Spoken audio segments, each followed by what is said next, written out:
Welcome to the 100th episode of Australian Golf Passport. Matt Molliker, we got there. We did, Scott. It's been a journey. It's been a wonderful time.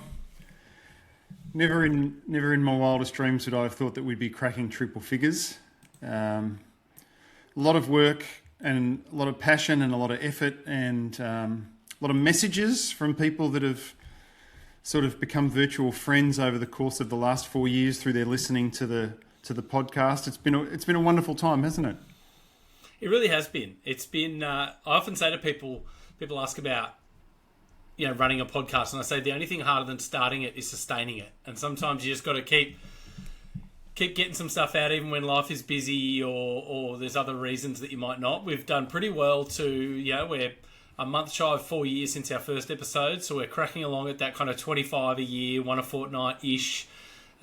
Sometimes there's been a little break between episodes, but yeah, for something that's a little bit of fun on the side, I think, we've done well to get to 100. And it's funny because getting towards 100, probably the more episodes we've done, the more ideas I have of episodes that we should do.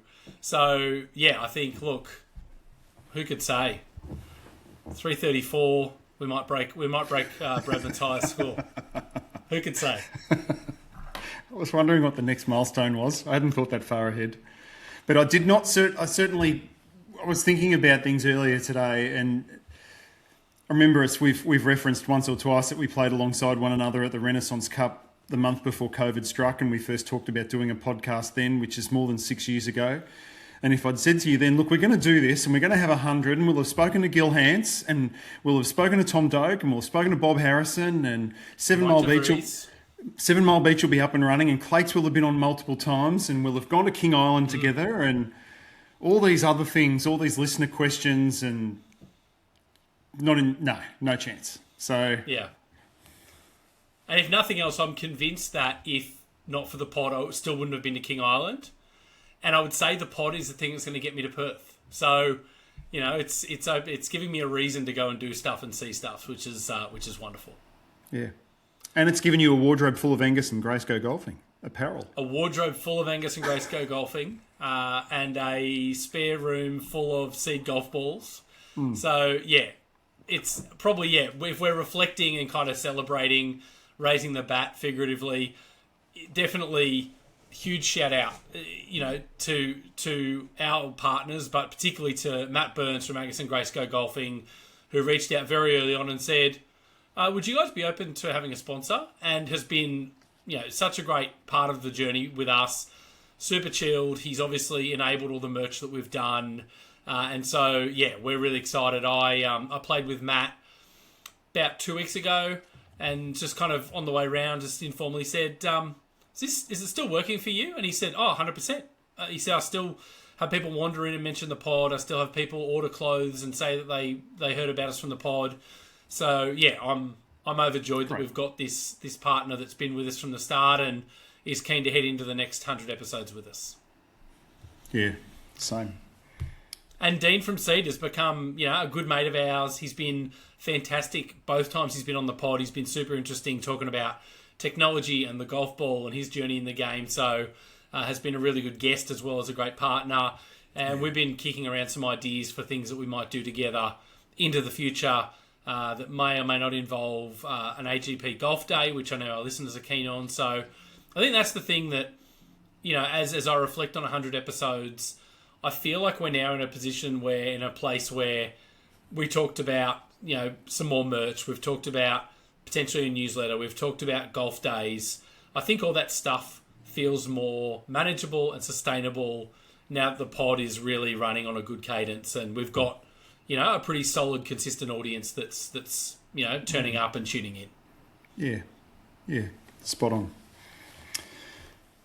And we've got a good topic for episode 100, one that we've sort of had in the crosshairs from the start of this calendar year and looked forward to recording. And it's going to make for some interesting discussion. We've had a couple of listeners suggested in times gone by, I reckon. Yep. And as is sometimes the case, No Laying Up have sort of led the way, and TC had an eclectic 18 earlier in the year, and we're going to He limit sort of ours. cucked us because we were already working on it, and then he put that out, and listeners started DMing saying, "You guys need to do something like this," and I was like, well, we are, but now it seems like we're copying TC. But I did say to TC, "Hey, would you be offended if we did our own on the hot on the heels of yours?" And he was gracious as always and said that he would love to hear what our All-Australian 18s we're calling them. So like the All-Australian team that the AFL releases each year, and just like the All-Australian All-Australian AFL team, we've got some rules, Matt. So Yes. what are our rules? One nomination per course. Mm-hmm. And the hole number that particular hole occupies on its home course has to be the number that it occupies in our imaginary eclectic All-Star 18. Mm-hmm. And we needed to try and make it a coherent par and length. Yeah, we didn't go too crazy in stipulating that, but we sort of needed to be playable, didn't it? Yeah, no par 84, 10,500 metre courses. No. So Although yours has got some length. I thought yours might be shorter than Healesville, but yours is, without giving a lot away then, let's just up front share the par and the distance of our respective courses. So mine is par 74 at 6,268 metres. Okay. And that's from the tips? It is on some holes, but not all. Okay. So I don't think measured I've gone. mine. Don't think I've gone all the way back on all of them. You measured yours from the tips. Yeah, so mine's measured all from the tips, and it's a par 72, and it's 5,904 metres. Okay. At 4 o'clock this afternoon, it was about 5,750 metres, and when we finally decided we were going to lock in and develop these courses and do the episode, what do you reckon that was 8 weeks ago? Yeah, more. So Matt has actually got about a 54-hole complex of various. He's been through that many iterations, and I don't know what his choices are. I just know it's changed a lot. I did mine on day one. I finished the course. I looked at it and I was like, love that course. And it stayed untouched until about 4:30 this afternoon. And I had this gigantic panic attack and I changed 2 holes. So it went up in length, but it is a par 72, 5,904 metres. I did get a message from you a while ago. Was it over the weekend? I'm having second thoughts about a couple of my holes, which is like very familiar territory because it's a massive game of Tetris where you've got one hole per course, and as TC did with his format when he was running through 1 through 18, we're going to nominate ours. I don't know what yours are. You don't know what mine are. We've got some pictures to flash up of each hole so that people can understand exactly what we're talking about. But before we move on to the next hole nominations, we'll be able to say, well, these were the finalists, or these were the ones that were at the forefront of our minds. And there's a list as long as your arm of contenders for every single spot, isn't there? Yeah. Yeah, there's a couple of holes were very easy. There weren't a huge amount of contenders, but for the most part there were. Matty, you mentioned flicking photos up. Unless something goes horribly wrong between now and getting the files downloaded, the intention is that this will be the first episode of the pod that we put on YouTube. So if you look for a Australian Golf Passport YouTube account, we'll put out the link as well. We realise this exercise is probably best enjoyed looking at the holes rather than just listening. We'll try not to lead too much on the pictures because if you're listening on a podcast feed, we want it to make sense and be good listening. But yeah, one of the plans for going past 100 is we mark centre, we start again. Not at probably every episode on YouTube, but here and there, plus some videos. Going to try and make a bit of a space there to add some stuff to YouTube where it makes sense too. Yeah, there's one in particular that I can identify towards the end of the year that would be good on YouTube with some visuals to accompany all the audio, but we'll get to that in due course. We will. Yeah. Yeah. All right. Shall we kick off? Let's go, mate. I'm absolutely busting to hear your nominations. So the other thing, just as a prepper, is that I'm going to lead off on the odd numbered holes. Matt's going to lead off on the even numbered holes. So you'll get my number one, Matt's number one, Matt's number one, and Matt's number two, my number two, etc. And oh god, I'm more excited to find out what yours are than I even am to share mine. But let's go and share my first hole of the Scott Warren All-Australian 18 is the first at St Andrews Beach. I love this hole. I think it's everything I love in an opening hole. It's open and wide. I love a par 5 to start. It's got a bit of room for you to open the shoulders and loosen yourself up. It's a confounding, weird, strategic hole. The bunkers over on the left there, you think that they're just screening bunkers on the outside of the dogleg, and you're sure the green must be over on the right, where it turns out 18 fairway is. But there's a bit of strategy in the second shot. You can go for it into that punch bowl green. In terms of All-Australian, Matt, it's laid out over Cups Country on the Mornington Peninsula. That might be the All-Australian terrain. And I love this hole as the opening hole of my course. It's everything that I think a good opening hole should be. And I think it sets the scene for what I've got to follow with the other 17 holes. It's a great nomination. I've got a short list of about a dozen opening holes, and St Andrews Beach is on there. I love that it's an elastic sort of hole, like a 2-club southwesterly blowing into you when you're hitting your opening tee shot of the day. You think, oh, okay, this is a genuine 3-shot proposition. When you've warmed up properly, or you've stayed down the peninsula overnight and you've had a relatively short drive to the course and you've got a north wind blowing behind you in summer, you think, I'm going to reach this green with an iron second shot. Love that about the hole. Love the confounding element of that hidden green behind those massive blowout bunkers as well. Yeah, but people don't know, the green is where my cursor is circling. And I remember standing in the fairway the first time I played it, just absolutely, thoroughly confused. And it was, shout out David Kelly, Golf Club Atlas. It was on the Golf Club Atlas trip that I organised. And Kelly said, I've played a fair bit of doke stuff. I reckon the green's over those bunkers. And we all wandered up there, and lo and behold, there was a green and a flag. Smart. Very good. Very good. All right.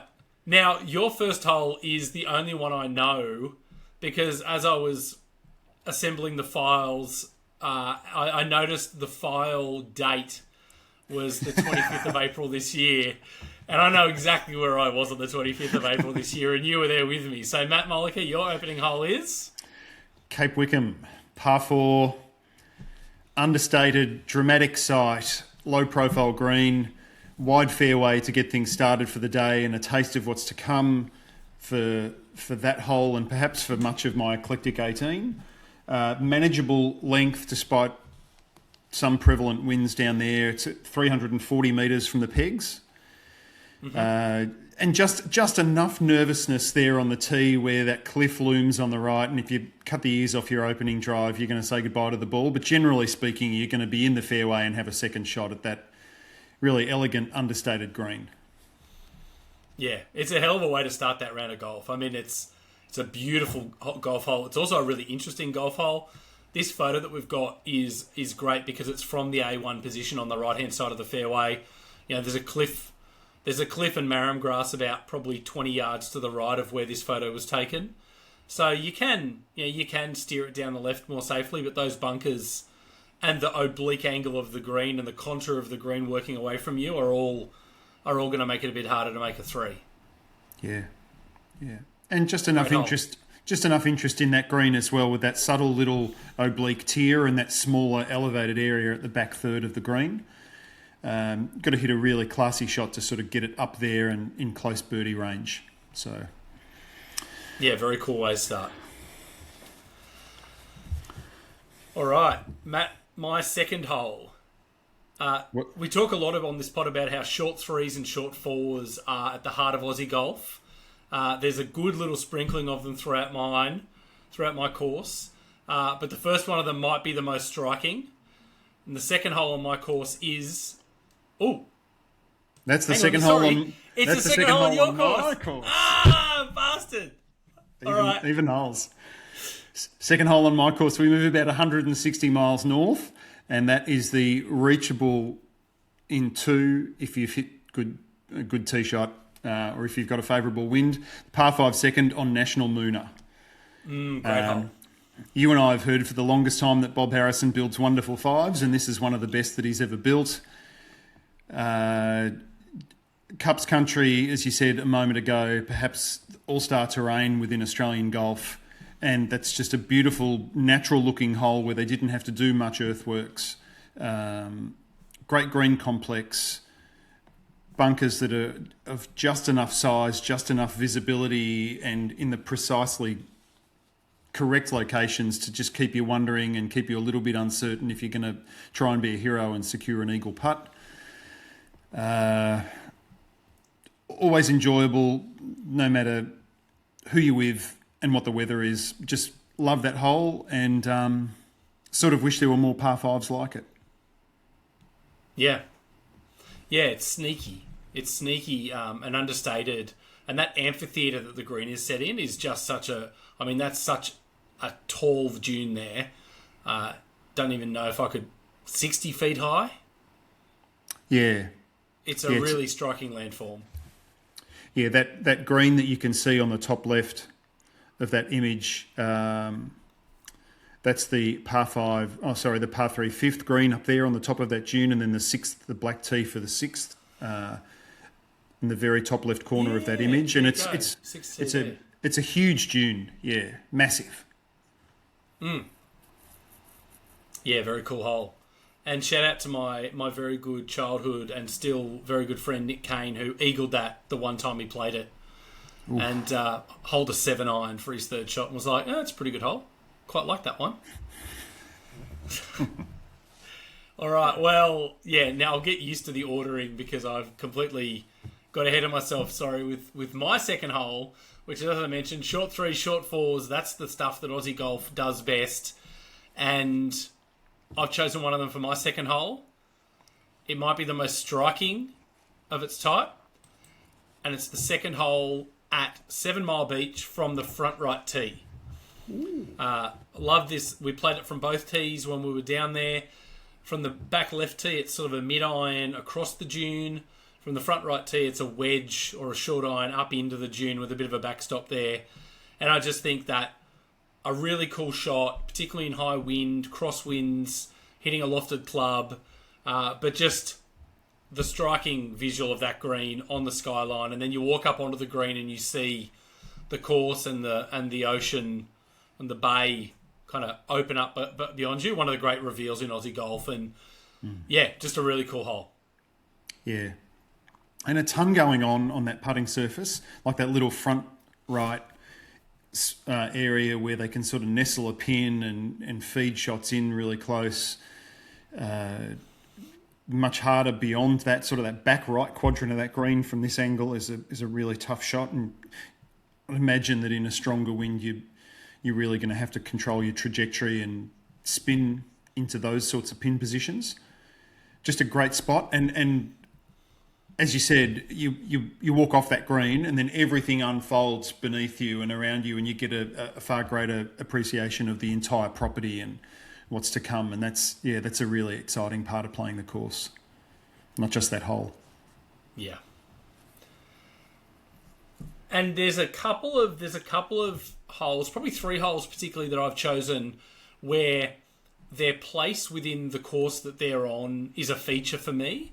And, this is one of those where, as you say, feature of the hole here is walking up onto the green and just like, bang, having it reveal itself. And I think while our All-Australian 18s aren't within the layout of the course they're on, I do think I want to pull those features out because I think that is a great part of a golf course. So, we're playing the second at 7 Mile Beach, Matty.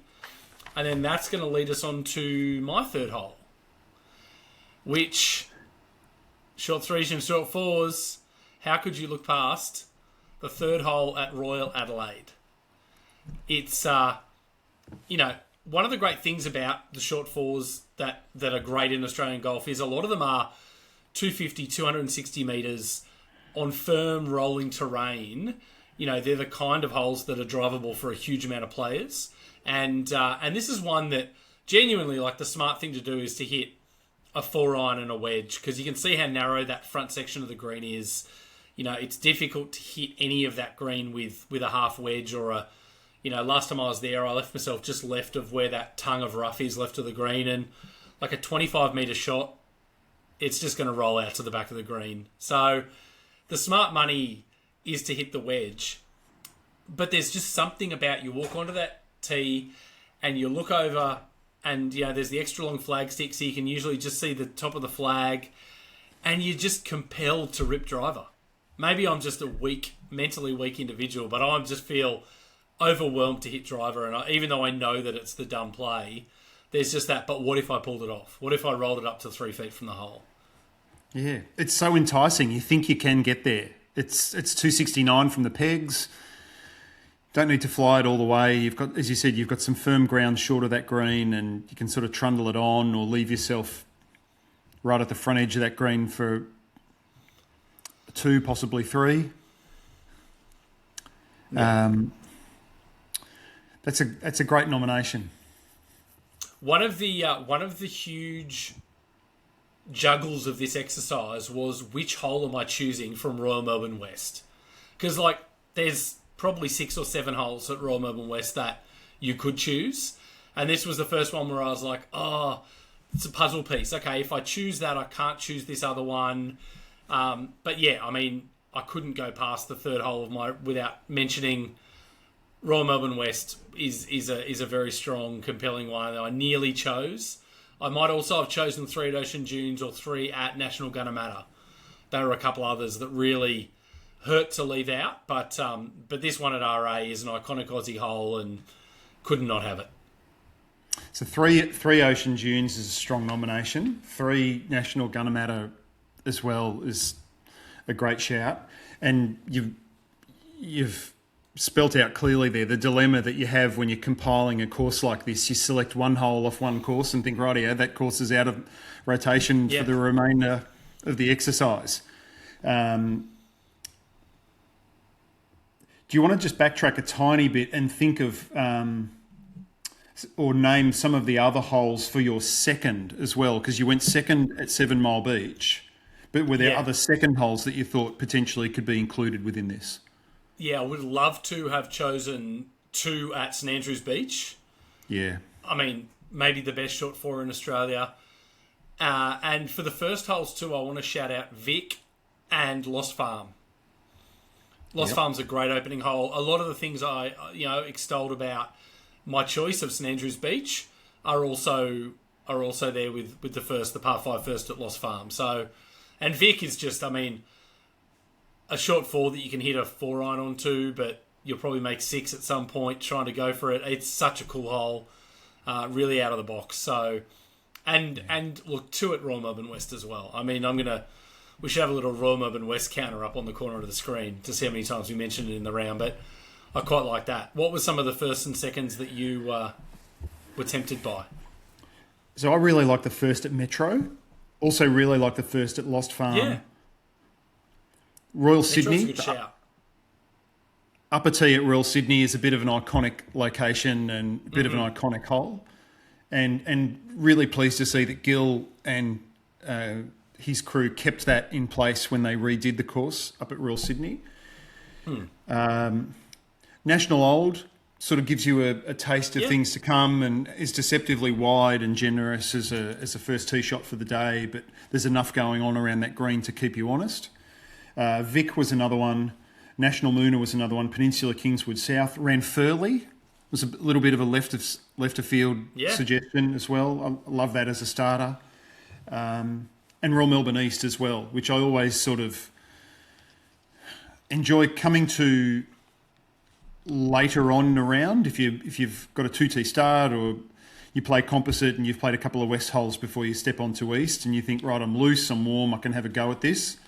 you tend not to think that quite so much when you're standing there a bit cold and about to hit your first tee shot of the day on East. But yeah, that's what certainly held that back for me. Was it'd be a much better 13th hole than first hole, but it is a cracking hole. Yeah. In terms of the second, shared your views on St Andrews Beach. I wrote 7 Mile Beach down on my short list. Royal Melbourne East for a really stern test. Mm-hmm. That long four with the elevated green. Lost Farm, Peninsula Kingswood North, second hole. The drivable four just up the road from St Andrews Beach on National Gunnamatta as a reachable four. Yeah.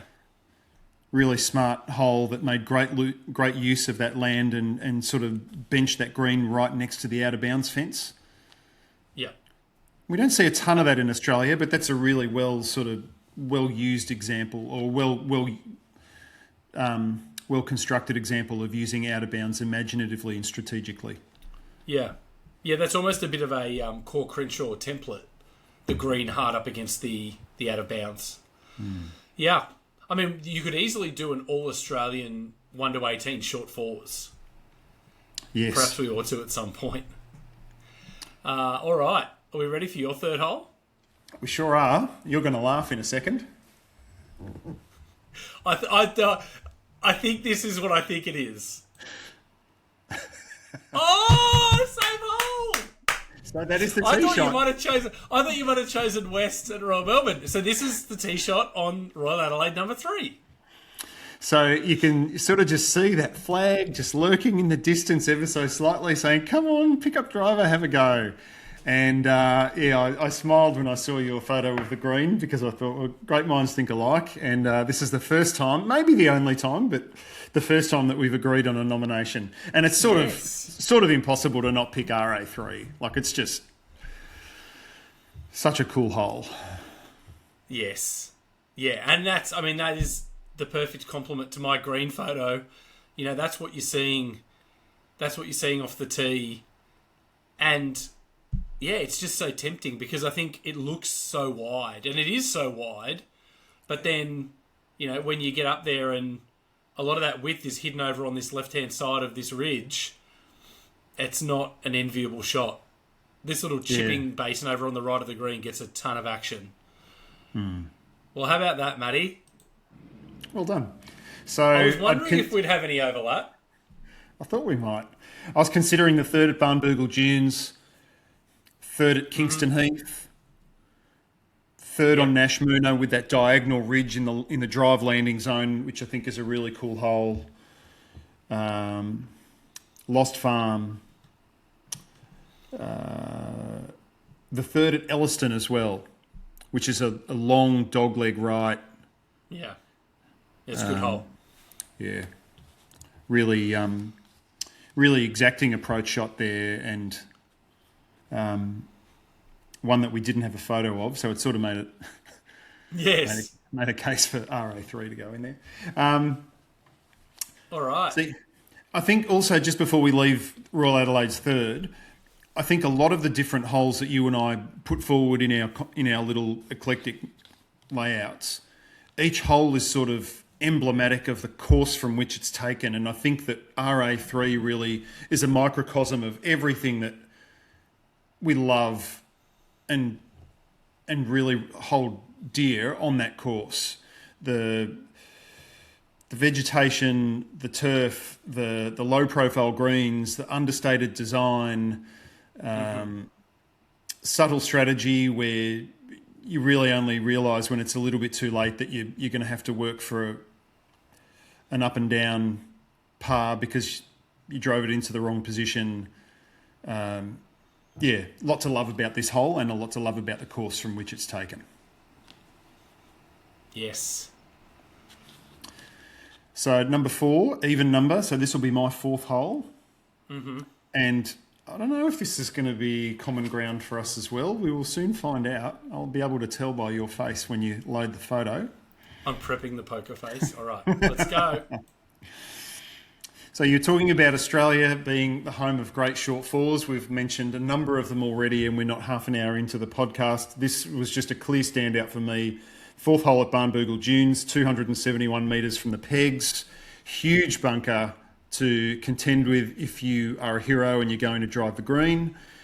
Ample space if you are wanting to play smart, or if the wind is just too strong for you to try and get to the green.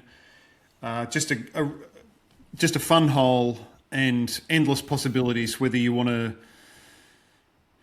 chance your arm with driver, sneak one up the left-hand side, be really conservative. There's ample opportunity with ample club in hand. Just a hole that you could play again and again and again. Just love it. Yeah, it never gets old. Thrilling. It's exactly the kind of golf that you go to Barney for. Yeah.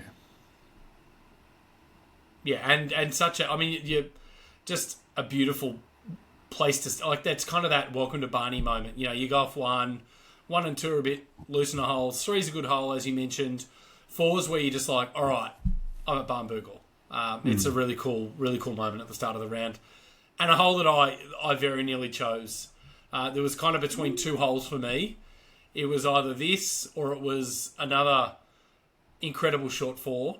And I thought, for the fact that this hole has inspired so many others and does so much with so few ingredients, Matt, I chose the 4th hole at Woodlands.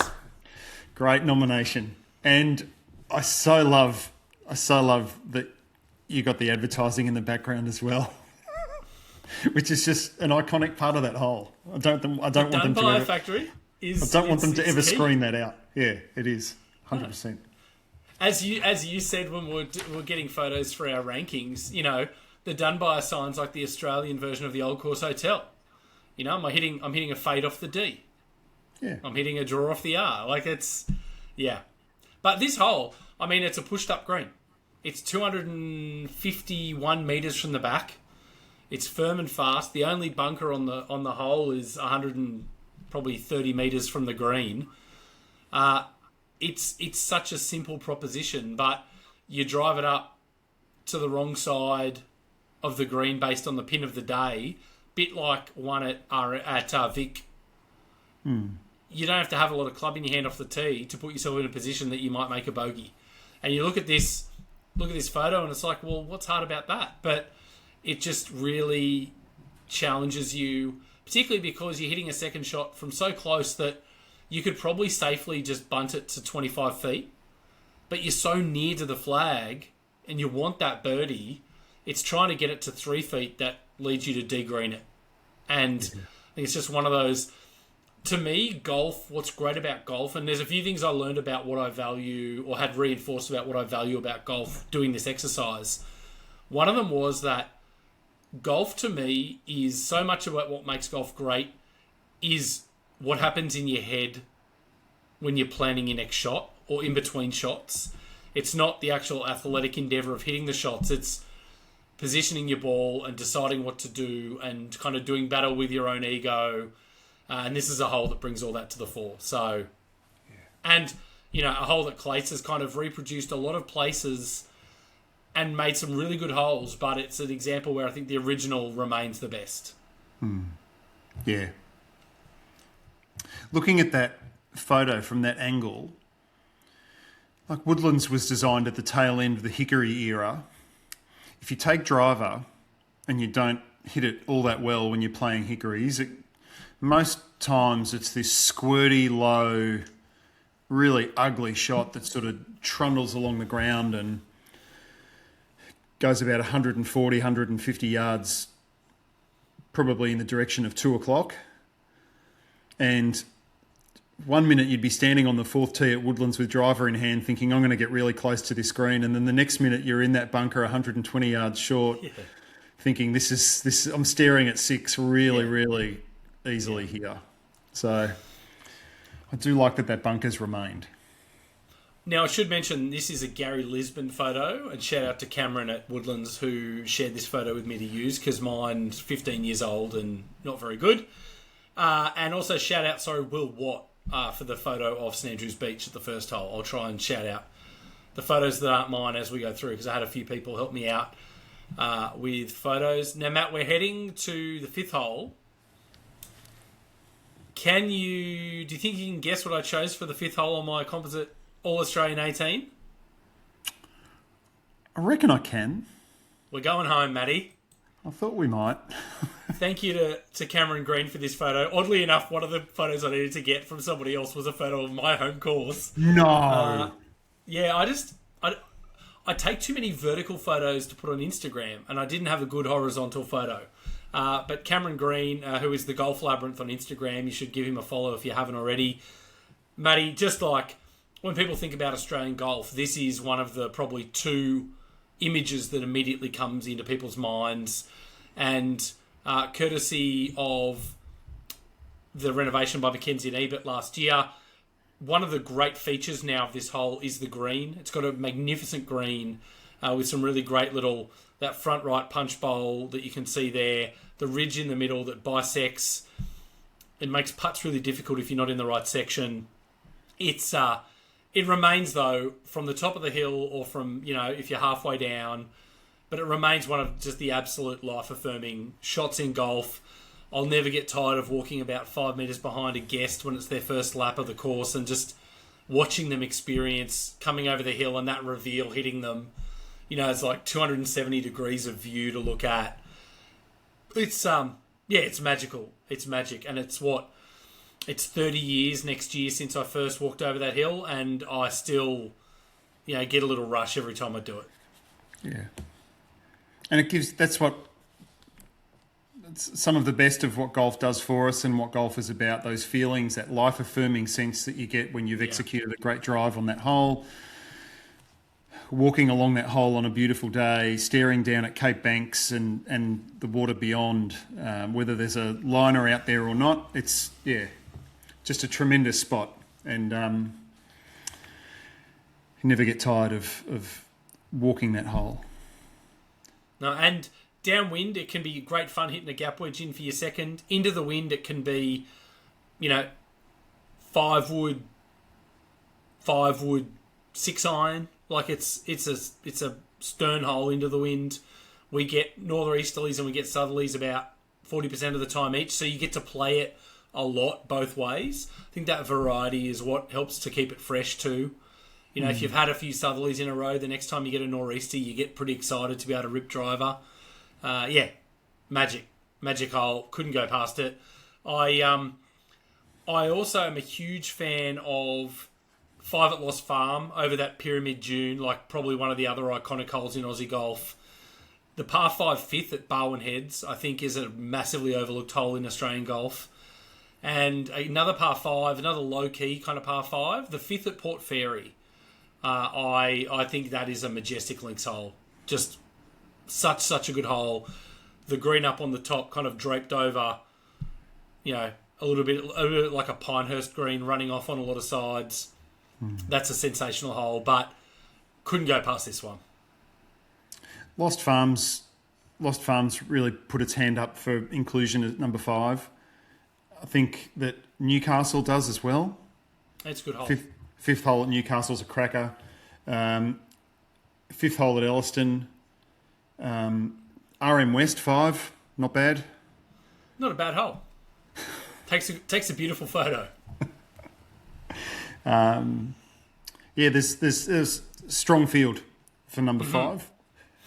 5 at Lost Farm with that massive dune and that sense that it, like everyone who's played that course will be able to recall the sensation that they had when they stood on that tee for the first time and saw that massive dune and where do I go and what's this about? Do I go over it? Do I skirt it? Wonder what's beyond this? Like just great routing. And that's another characteristic with 5 at New South Wales, like really brave to sort of route a hole over that terrain, like this massive obstacle in your path to overcome. Yeah. And that's one thing I often say when people like to say, oh, well, New South Wales isn't an Alistair Mackenzie course anymore, the Appley changes and the subsequent changes. The thing I'll always come back to is that the thing that gives New South Wales Golf Club, gives that golf course its DNA, is Mackenzie's routing. In 1926, people were not routing golf holes like over dunes the way that Mackenzie did at 3 and at 8 and at 5 and at 12 and at 15. That just wasn't, golden age. We were going through dune valleys or along ridges. Mackenzie broke a lot of rules with that routing. I don't think anyone else would have gone to that site and found the way around it that he found. So I think, a lot of stuff has changed and a lot of people do deserve some credit. But the thing that, for me, makes that Mackenzie's golf course forevermore is that routing. So, yeah, great shout. Yeah. Now, Matty Mollica's fifth hole is, drum roll,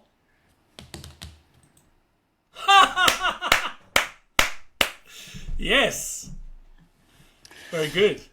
Yeah, Man, hard to go past. We've gone 2 out of 3 holes. We've doubled up.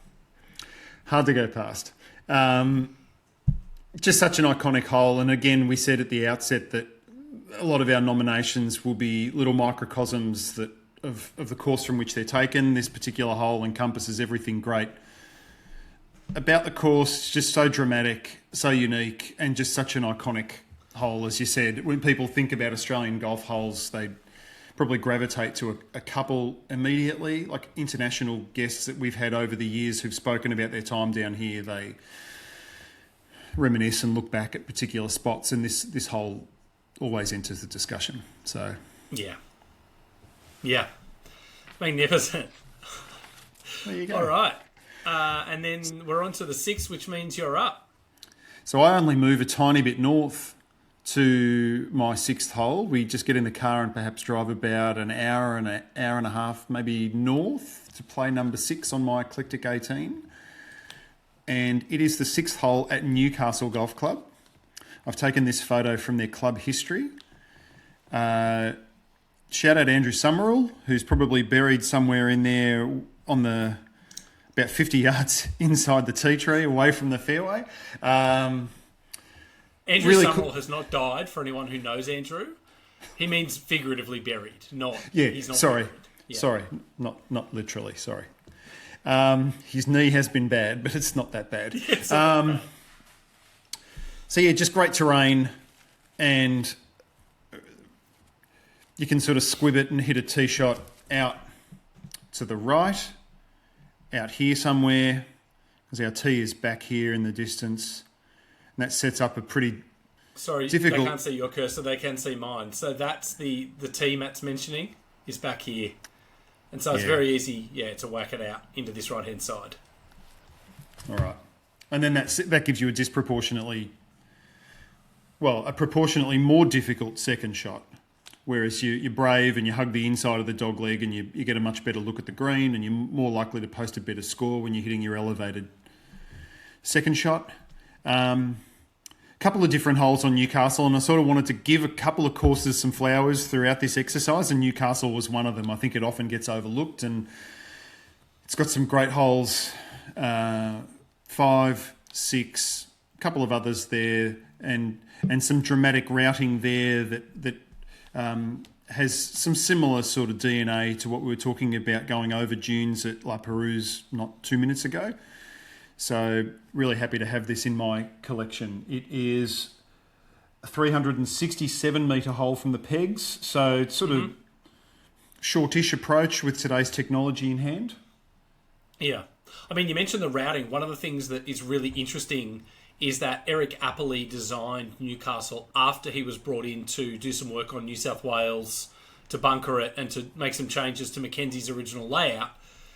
And there's quite a lot of, holes like 10, 5 and 6, 9 at Newcastle have that similar, adventurous spirit of going over massive dunes and a lot of blindness and a lot of rollicking golf. And the great question I'll always have is, and I don't think he ever wrote about it, is would Appley have seen that golf course at Stockton if he hadn't been involved with Mackenzie's? How inspired was he by that routing? I think it feels impossible to me to say that he wasn't inspired and really educated by what he saw at La Perouse. I think this hole, Matt, you're right, it's like perfectly encapsulates the spirit of Newcastle. Like, the land is the star. The land is what makes Newcastle so brilliant. And you're right, if you blast a drive too far on this hole, you can have a wedge that feels like it's 100 metres forward and 100 metres up. Like, it's not a pleasant place to be. I was also the little drop shot at Royal Sydney. Drop shot par 3 Royal Sydney 6th hole was a nomination for me. Marucci River, little drive and pitch par 4 that honestly, like one of the great greens, absolutely adore it. Royal Melbourne West, great hole. Matt, until 4 o'clock this afternoon, my 6th hole was going to be National Mooner. I love National Mooner. That kind of, almost like stepping stones across a creek from June to June par 4. It's a great hole. But this afternoon, I was compelled to change, and my 6th hole is the 6th at Newcastle. I shit you not. It just came to me very late. So here's a photo of the approach shot that Matt and I were discussing. I can't believe we've matched up 3 of the first 6 holes. What a cack. But yeah, it's you can see from here. You hug that left hand side off the tee, and it's a tricky shot to get it to hug there because there's a big dune shoving everything right. But you can just see from this shot, like you hug the left, you're almost at green height. You can use the undulations to feed your ball in. There's almost a punch bowl back right you can play to. You can see down near that white, looks like a GUR sign in the right rough.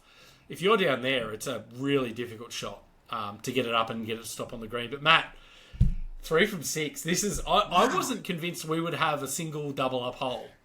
Yeah, neither was I. I thought Newcastle 6 was not one of the ones I would have thought if we were going to have one. This is I thought crazy. maybe New South Wales 5, but yeah, wow, not many others. There you go. So the 6th, I had a couple of nominations. The 6th at Frankston, the little 9-hole of the Millionaires Club. Mm-hmm. Little short 4, which is really tempting. Very steep and sort of a bit of an atypical green. So you need to be quite exacting and go for it and don't execute and you're in trouble. Royal Melbourne West, 6th, of course. I love the par 3 6th at Lost Farm as well. It's a good hole. Yeah, plenty of nominations for the 6th. And I'm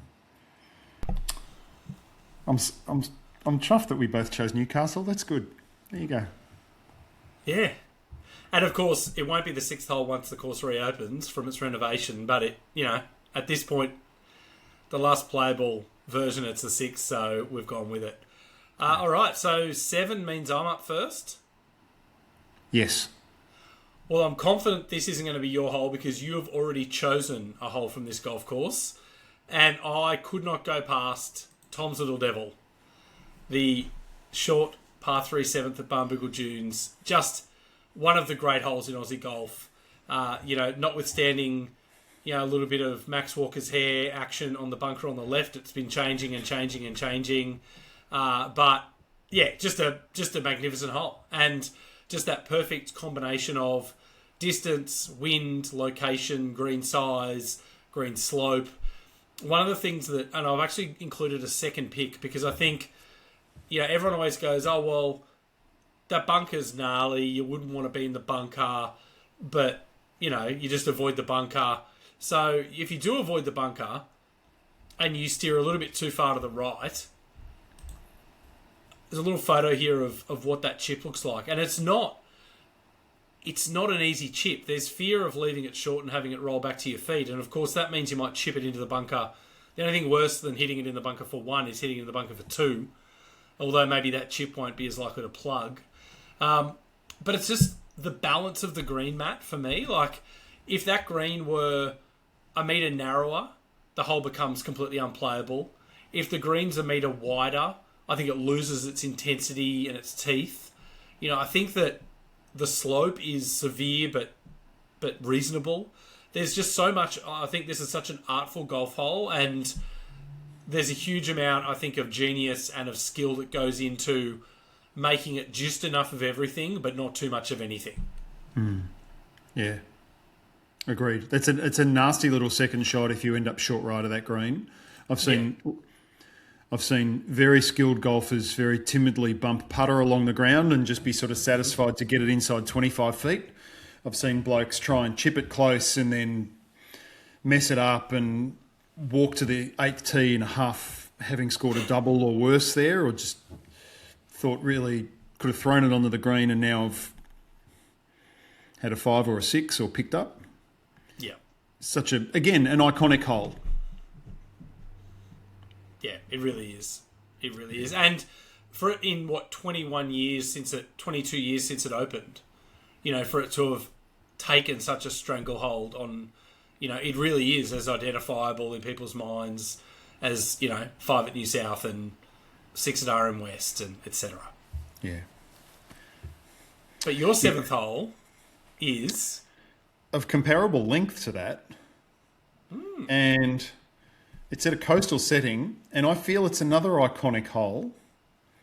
And on the drive to each of these courses, I always sort of think, I wonder where the pin will be, and I wonder what sort of club I'll hit. I wonder how that shot will turn out. And I always sort of hold some anticipation that the outcome will be good and I'll enjoy my time on that hole.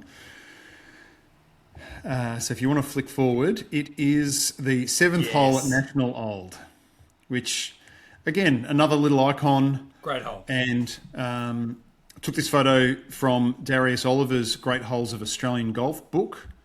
Had a couple in my phone, and they just didn't sort of quite measure up in terms of pixels, and they weren't going to look so great for our presentation here. So thank you to Darius.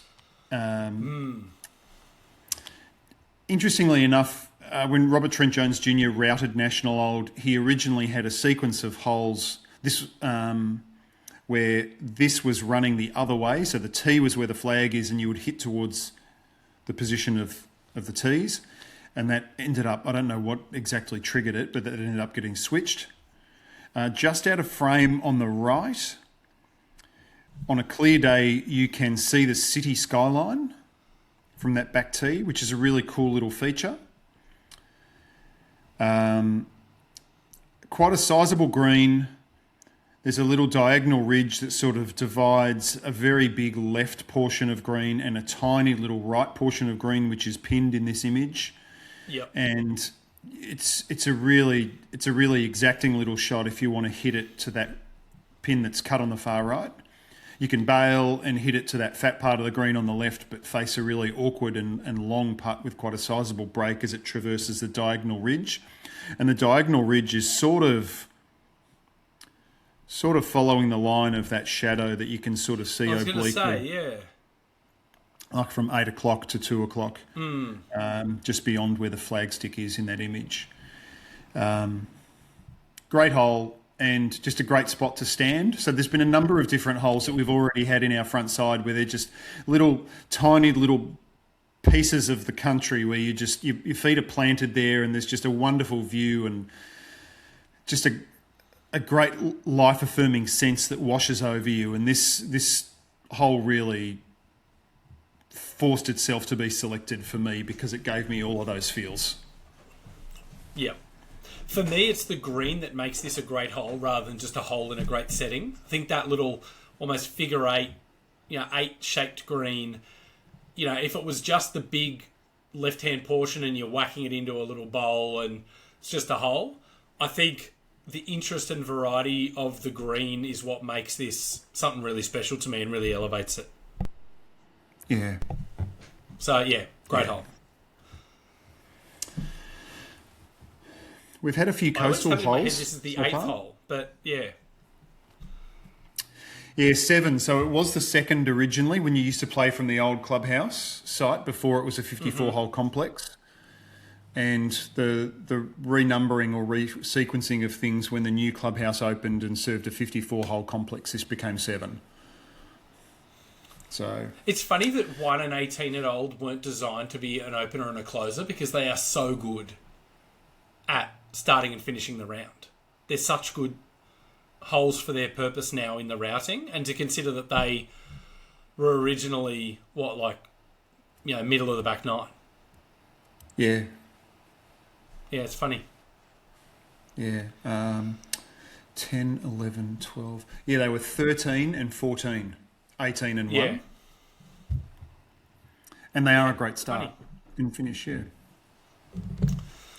All right. My 8th My Or eighth. my eighth. Mine will be an even. Well, thank you for keeping us. No, Will, you're leading off on the evens. Yep. We'll shout out 7 at Newcastle was on my short list, and that 5, 6, 7 at Newcastle has always been one of the great, adventurous runs of great golf in Australia. 7 also, I want to say Kingston Heath, like banger of a par 5. Yeah. 7 for me, Barnbougle Dunes, Peninsula Kingswood South, Cape Wickham's 7th, Royal Melbourne West 7th, Gunnamatta as well, the Castle and the Moat. Yeah. Great green complex. Shout out Bruce Hardy. Yeah. And Frankston as well, another one from Frankston that I decided to put on the short list. So 8, we go back to, or we stay in a coastal setting rather for me, and we move from very short to very long. I've gone the 8th at Lost Farm. One of the standout par 5s for me in the country. This is a tight shot of the green and a tiny little bunker that sort of confounds the play on this hole, that's just short enough of that green to make you think about not going for it in 2 if you've hit a massive drive or got a really favourable wind. There's a huge bunker to the right of this green that sort of spans the last 50 yards of the hole, and you could sort of bury a few semi-trailers in that bunker.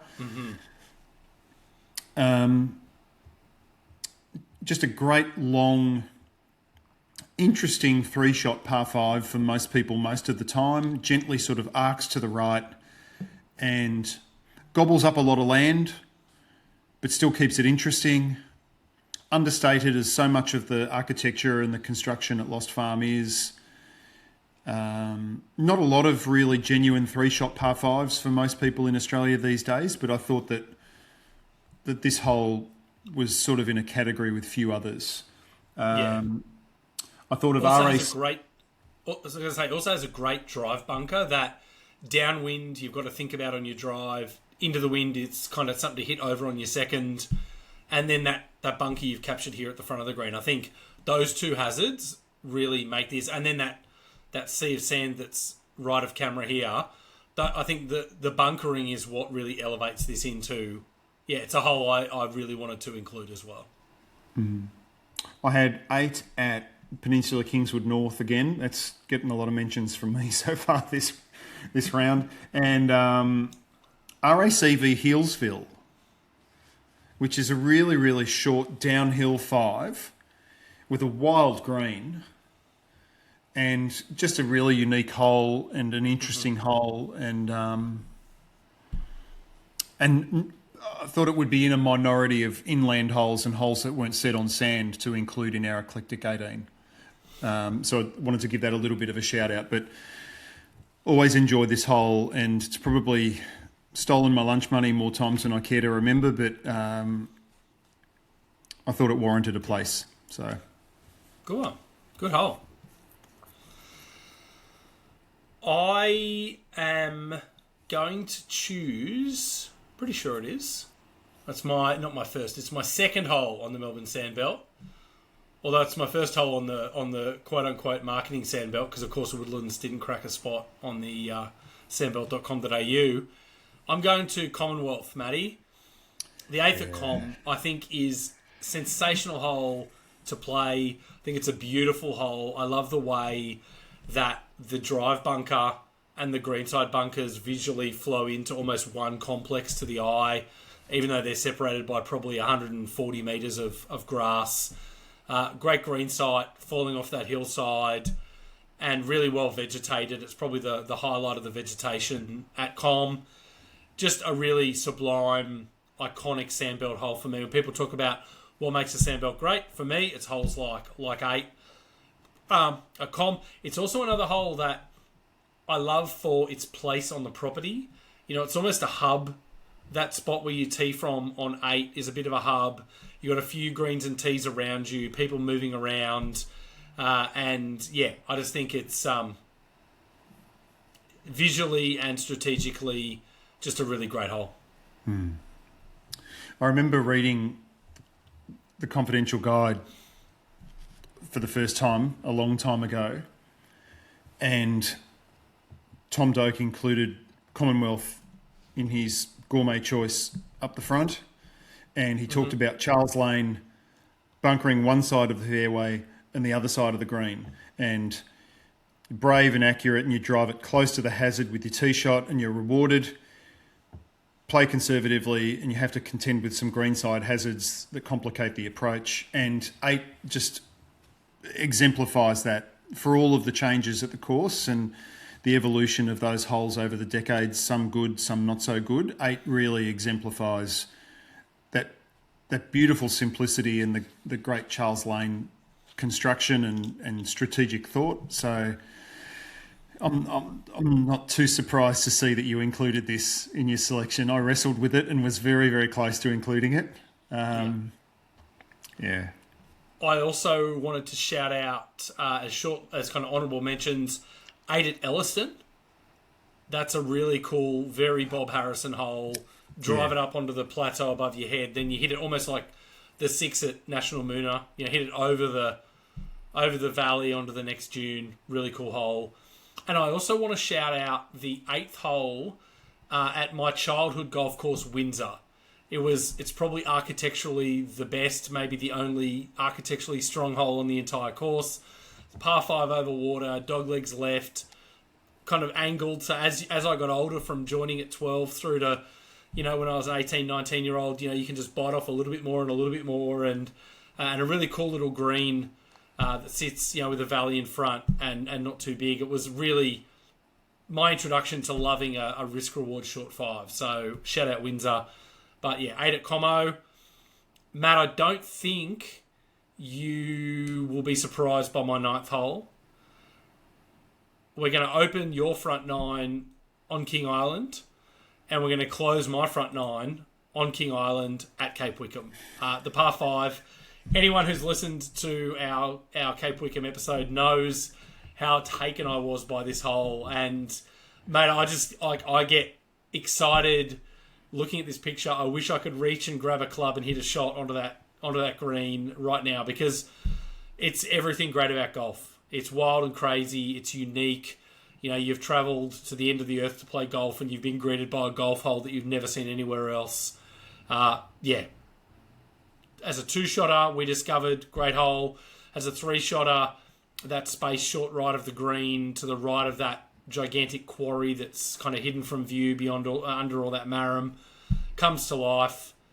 Yeah, one of the best holes in Australia for me. And when I started jotting out my course, you know, there's probably three holes I put down that were just going to be on there, and the 9th at Cape Wickham might have been the first one picked.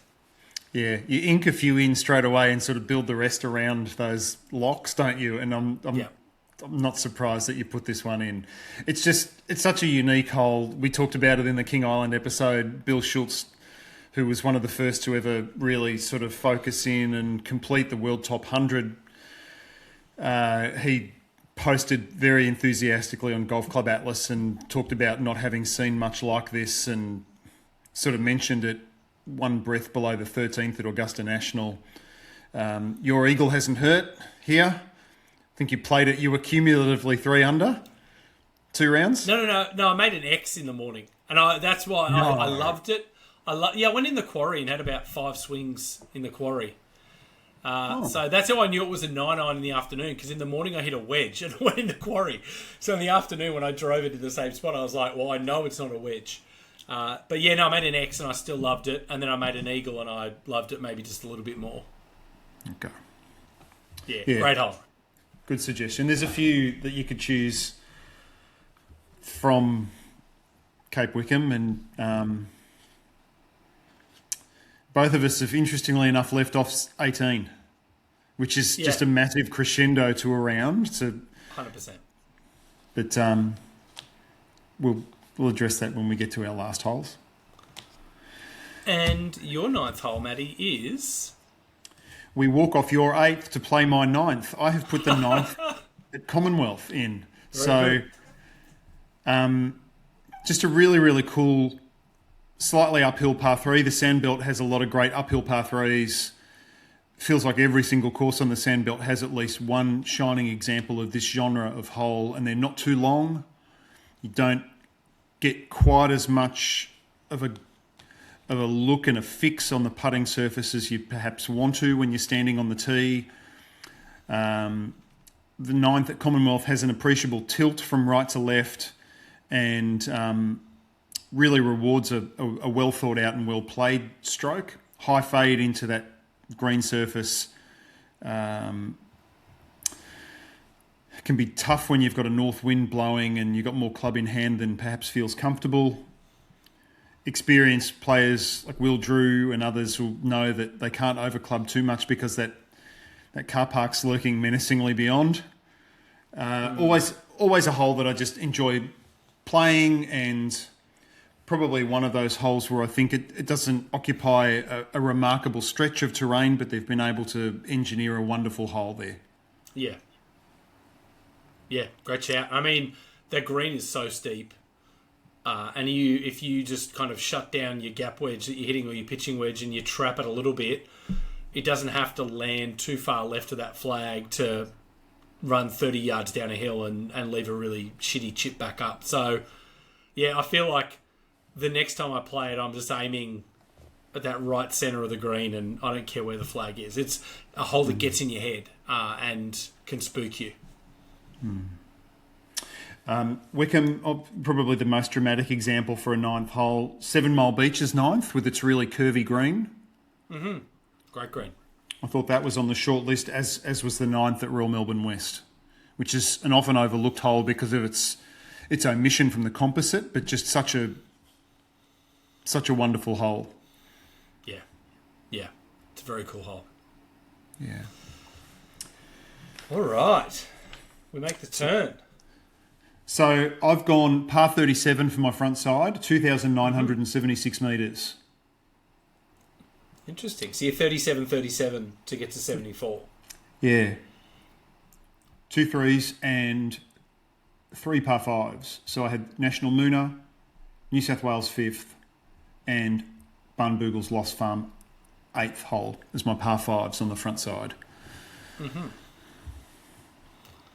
Okay. Yeah, so I mean, at the turn, Maddie has gone the 1st at Cape Wickham, the 2nd at National Moona, the 3rd at Royal Adelaide, the 4th at Barnboogle Dunes, the 5th at New South Wales Golf Club, the 6th at Newcastle, the 7th at National Old, the 8th at Lost Farm, and the 9th at Commonwealth. And I have taken the 1st at St Andrews Beach, the 2nd at 7 Mile Beach, the 3rd at Royal Adelaide, the 4th at Woodlands, the 5th at New South Wales, the 6th at Newcastle, the 7th at Barnboogle Dunes, the 8th at Commonwealth, and the 9th at Cape Wickham. So, on to the back 9, Matt, and you have the honour. Yeah, so I've got another par 5 for my 10th hole, and I'm staying on the sandbelt, and I'm using my one voucher to nominate a hole from Royal Melbourne East. Yes, great hole. Great second shot, great long second if you're going to go for the green in 2. Great string of diagonal bunkers, huge green with a lot of movement, and huge variety in the shot that's required depending on where they decide to put that pin, whether it is front right, just over that lip of that bunker. Front left is a little bit easy. You can sort of, shout out Shane, you can sort of wang a fade over this bunker short left and just have it run up and trundle onto the green and stay pretty close for an eagle putt. Pinned up the back of that green as it is in this image, it's a really exacting shot, and someone may want to hit a really conservative and strategic second way out right, sort of out of frame, leave themselves 100, 120 yards into that green, hit a full shot and sort of generate a lot of spin and hold that back tier of this big putting surface. There's a couple of different strings of diagonal bunkers on Alec Russell's East course at Royal Melbourne, and I think the long string of them that sort of start right of this green and extend down and into the fairway and give you a ton to think about on the second shot into this hole is maybe the best example of that design element across the entire course. Yeah, agreed. I think you talk about holes that are a executive summary of what's great about the course, and 10 at East is a great example of that. Love it. Yeah. Ocean Dunes has a great 10th hole. RM East was one of my honourable mentions. Barnbougle Dunes, I think, is a slept-on great hole. The 10th. Yeah. Yeah, that's a fantastic green. And just a beautiful bend to that fairway, and you can sort of see that massive expanse of fairway, pin your ears back and smash driver out there and be too far right to feel comfortable. Yeah. National Olds 10th, Spring Valley's 10th. I'm going to shout out. I thought that was a good little hole. Are you? You're going to shout out Spring Valley's 10th, are you? Cathedral Lodge, Kingston Heath's 10th. Strong field for 10th holes. So. Yeah. It is. Spring Valley's 10th. That's my hole. That's my hole. What a sensational par 3. It's the perfect combination of length and drop shot, 130 odd metres from the back. It's just enough downhill that it doesn't get silly or goofy. I think you think of holes like 14 at Ocean Dunes or 15 at Elliston, like they're so downhill that it's crazy, and it's thrilling and fun, but this is a great golf hole. I love, again, the setting in the round. You can see 11 disappearing off around the corner behind it. There's an open vista out onto 18 coming up the hill on the right. Some great Heathland.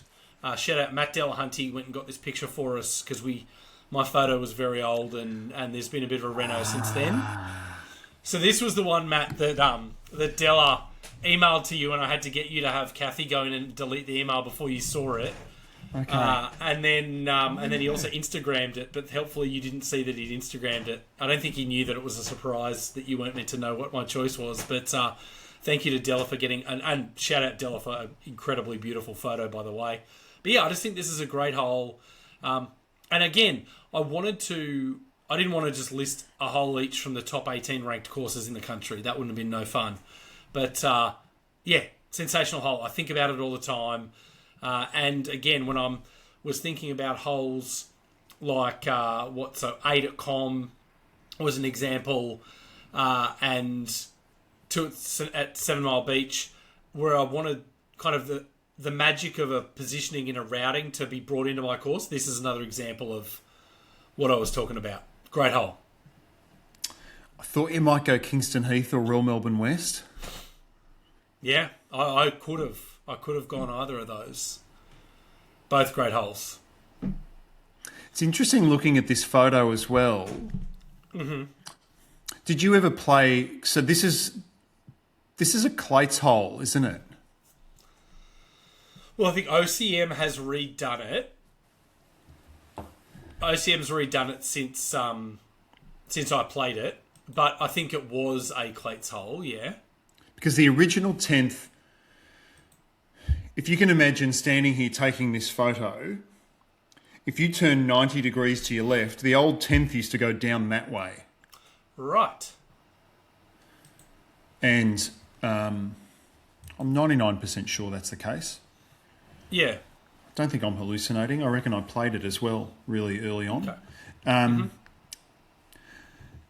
And I imagine as a part of the reworking of the course when this hole was constructed that there was some vegetation works to clear some trees out and open up some views across the course to give you that view of 11 wandering off into the distance. You see a little bit of the course sort of semi-shrouded out on the right as well, just sort of under the tree canopies and between those trunks.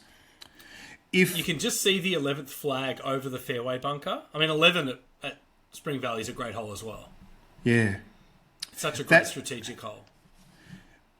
This hole's a really, really cool study in terms of its design, in that it's a short, exacting shot, and you know that if you've missed that green, like you're going to have to hustle to get up and down and register a par, and you're really, players of your calibre, my calibre, even a 12 marker probably stand on this tee and think, well, I want and expect a 3 at this hole. and they could really quite easily rack up a 5 if they find themselves bunkered after the tee shot. If you built a small putting surface and a small target with commensurately small greenside hazards, I have the feeling it would look like a bit of a pimple. But when you look at this entire green complex, its scale, those bunkers expand a long way. Like the far left edge of the leftmost bit of that bunker and the furthest right edge of the rightmost bunker, is that 70 yards from one point to the next? Like, that's a broad vista and a lot of space that's considered in design and construction, and yet it still manages to ask the same question. You need to hit a precise shot to a relatively small target, and it just all blends beautifully and sort of sits really, really easily on that land. Yes, absolutely. Great shout. And I think that's a great example too of the challenge of space, the difficulty of not... If everything's tree-lined, it focuses your eye on the target and where to hit it. I think when there's space for your eye to wander and for you to look at all that sand and think, wow, there's a lot of places to miss this. I think that's one of the brilliant things about the style of golf that, where the trees are taken off the stage. But great case in point, Clates often talks about removing trees allows great trees to star, and that tree beyond this green, it's a real feature of that part of the property. It's completely out of play on 10. It's out of play on 11, but it's a feature for the texture of the actual property. So, yeah, I think there's a lot of stuff that is, inherent to great golf is present in this hole. Yeah. Again, cool shot, Matt. Thanks for letting us use that. So... If we do some Instagram posts for people who are listening to the pod and not going onto YouTube, that's going to be one that we put up, if that's all right with Matt, I suspect. Yeah, I was thinking we need to put up a post with your 18 and a post with my 18 for posterity. Yeah, I've done a grid with the front 9 and the back 9. There you go. So I'm leading off on 11, aren't I? Yep. This is a hole that I often find when I am raving about how good it is, people sort of look at me a bit quizzically.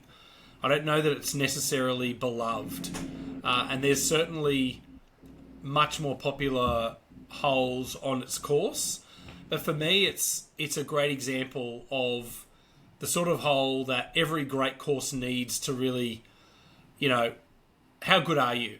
How good a golfer are you? We love 4 at Barney because, you can have a whack and try and make an eagle. We love fun golf that maybe yields a score, but I think every great course has some moments where you've just got to hit a shot. And I'm going to the 11th hole at Victoria. I love the uphill nature of it. I think Tom Doak's got this great comment about 11 at Pasatiempo where, if people ask how uphill is too uphill, and he says, well, if it's more uphill than the 11th at Pasatiempo, it's too uphill. And I feel like Vic is like, how uphill should a tough long par 4 be to still be a great hole?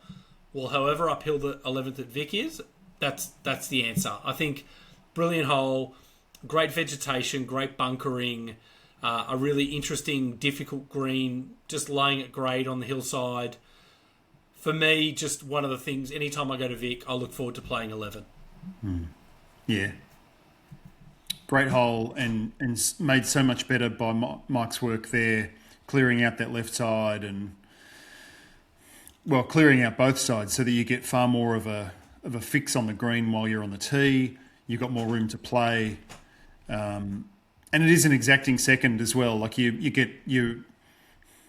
this is one of the points, not to give you too much sunshine here, Scott, but there's a sizable gap between your handicap and my handicap, and this is a hole where you can demonstrate that, where you're going to chalk one up on me. We're going to hit a drive a little more accurately or control that second shot into that green and expect to get closer than I would ever expect to get. So I think that's an important element of a course too, where you give someone with great skill an opportunity to sort of demonstrate it and demonstrate a bit of difference between them and the rest. So yeah, what's that tree behind the green? Is that Is that Cyprus? Yeah. So that's shout that's out. the, It has its place because it's a beautiful tree and it's a great spot for it. that's the highest point on the property. And there was, at one point in time, there was discussion way back, more than a century ago, about the clubhouse being at that spot before they decided, in their wisdom, to put it where it is today. Well, this would be a great 18th hole, so It would be, wouldn't it? would be. Yeah.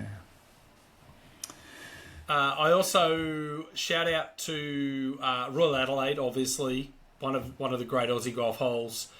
Federal in Canberra, the 11th is a little short, mid-length par 4, kind of through a channel, doglegging left in a really nice bushland setting. Tricky little hole. I want to shout out Federal because Federal doesn't get enough love. And shout out Matt. 11 at New South Wales was never a hole that anyone would ever stop to talk about. And post-renovation, Mackenzie and Ebert's 11th at New South, honestly, wasn't ever probably going to end up on this course because there's too many other holes that at New South that are just like, oh my God. But it's a freaking good hole now, and I do want to shout it out. Yeah, good suggestion. It's now holds its head up in polite society, whereas it may not have done so previously. So, Royal Adelaide's 11th, the Quarry. Yeah. I thought that sort of really put its hand up in the discussion for nominations for this hole. National Mooner as well, with that really dramatic drive into the saddle, and then that punch bowl green over the Little Dune. Vic made my shortlist. Yarra Yarra's iconic par 3 with the diagonal green up the hill. Yeah. Sort of feel a bit remiss if we didn't include that in the discussion. That sliding dogleg right par 4 11th at Kingston Heath is also a really firm contender for a spot on this course. Yeah. It was very nearly my choice for the Heath. I think that is, again, like you talked about with this hole, it's a hole where a superior player, particularly that, might be a 7-iron into that green for a lot of people. Like, that's one of those points where a really good player can show off. Yeah. Yeah. And another great tree between 11 green and 12T at the Heath. There's a great gum tree there as well, which is a real feature of that hole visually. Used to be 3 there. Storms have slowly but surely robbed us of a couple. Lemon-scented gums there. Storms. No, they were. They were genuine. It was a storm. Genuine storms. All right, your 11th hole. I think you actually made the photo reel for my 11th hole. I think I took this photo myself of you walking onto the green after having hit a cracking shot. And that is the 11th hole at National Gunnamatta. The Calamity, long par 3. It is 208 metres from the back. It can hit a big long fade and land it short of that green and trundle it on. Direct line between tee and green is lined with peril, and you best be up and best have enough club, because anything short of this green has a pretty unhappy end point, and it's a long way below the level of the putting surface, and you can be in sand, broken ground, wispy stuff, heavy stuff, just a real lottery as to where your ball ends up, and very, very difficult to make par from down there. And it's sort of interesting to me, having played National Ocean for a long time and now looking at the reimagined course that sits on that same plot, to go from that 11th tee to the current site of the 11th green today, which is very different to what TWP had put onto the ground when they did Ocean. But this is just such a good hole. And really, I haven't been to Portrush, but I imagine that this is a relatively faithful homage to Calamity. Yeah, I feel the same way. Yeah. And really, like, if the pin's cut down on the back right, much easier to feed something, near enough that you might think you're going to make birdie.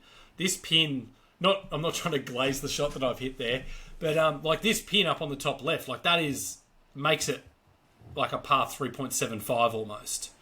Yeah. And if you miss it, if you bail too far towards where you've taken this photo, chipping it to keep it on that top tier. You know, it's the hole. I think has some layers to it. Yeah, I was more delicate. one of the little things I was quite confident about and made a little bet with myself is I believed that you would choose one hole from each of the National Golf Club courses at Cape Shank. I was like, I bet he does. And you've done it inside 11 holes, which is, yeah, Truthful. Noted. There you go. I haven't got one from Northern Golf Club in Glenroy. I do give them a shout out late in the day, but didn't pick them. That was your original club, was it? Yeah. And the deeper we get into this without a Heath hole or an RM West hole has got me wondering if we might have some more double ups, but we'll find that out as we go. We are on to 12th holes. Yes, even. So that's going to be me to continue. We stay on the Mornington Peninsula for the 12th hole for my nomination, and what we'll discuss later on in the chat once we've laid out all 18 holes is the predominance of dogleg right par fours in my layout, which is a bit of a concerning trend, but we'll deal with that in due course. This is the 12th hole at St Andrews Beach, par 4, 389 metres from the pegs. Just a wonderful hole where you can play boldly over that drive hazard that you see in the foreground of this image, take the pro line and have a really good angle of approach. You can squib it and play conservatively, or put a little bit of hook on your tee shot and end up way left and have a really long and awkward second into that slightly elevated green that's quite well protected by those sizable bunkers. Lots of different holes at St Andrews Beach that could get nominated, and perhaps 1 and 12 are not the standouts that people would have anticipated us chatting about tonight. They would have thought that 2 and a couple of others might make the grade, but here we are. I've chosen 12. Yeah, a cool hole. Like, oftentimes I think that's what gets these courses into the upper echelons of rankings list isn't how good the best holes are, it's how good the supporting cast is. And yeah, not the hole I think anyone would immediately go to, but certainly, you know, a really interesting, challenging, you know, quality hole. And yeah, Jack Nicklaus would approve of your choices of all these fades. Yeah, 100%. Neither of us can pick the 12th at Barnbougle Dunes, despite the fact that it's one of the best par fours in the country, best short fours in the country. Yep. Another shout out for RACV Healesville. Their short downhill par 4 12th is sort of eerily reminiscent of the 14th at Lost Farm. Sort of very, very similar sort of geometry there. 12 at National Old is a great hole. Yes. Short 12, four. Yeah. One of the magic holes there. Inland, so it doesn't get a ton of photos, but yeah, one of the great short fours. Cape Wickham. Wickham, of course. On the cliff edge. And the Cut over in WA. So shout out our friends in Perth. Have not forgotten them. Thought of a number of different Carron-up holes and Joondalup holes and the Cut as well. So can't forget about them. Good on you for thinking of our friends over west. My 12th hole, I don't know if you saw it when I accidentally double-clicked before. My 12th hole it's another mid-length par 4. We've just got through 11 at Victoria on my course. This is the just shut up and hit good shots section of my course. And we are going to the 12th hole at PK North. Ooh. Just execute the shot. The drive, as you can see here, you know, there's that narrow little hog's back for you to hit your drive onto to hold the middle of the fairway.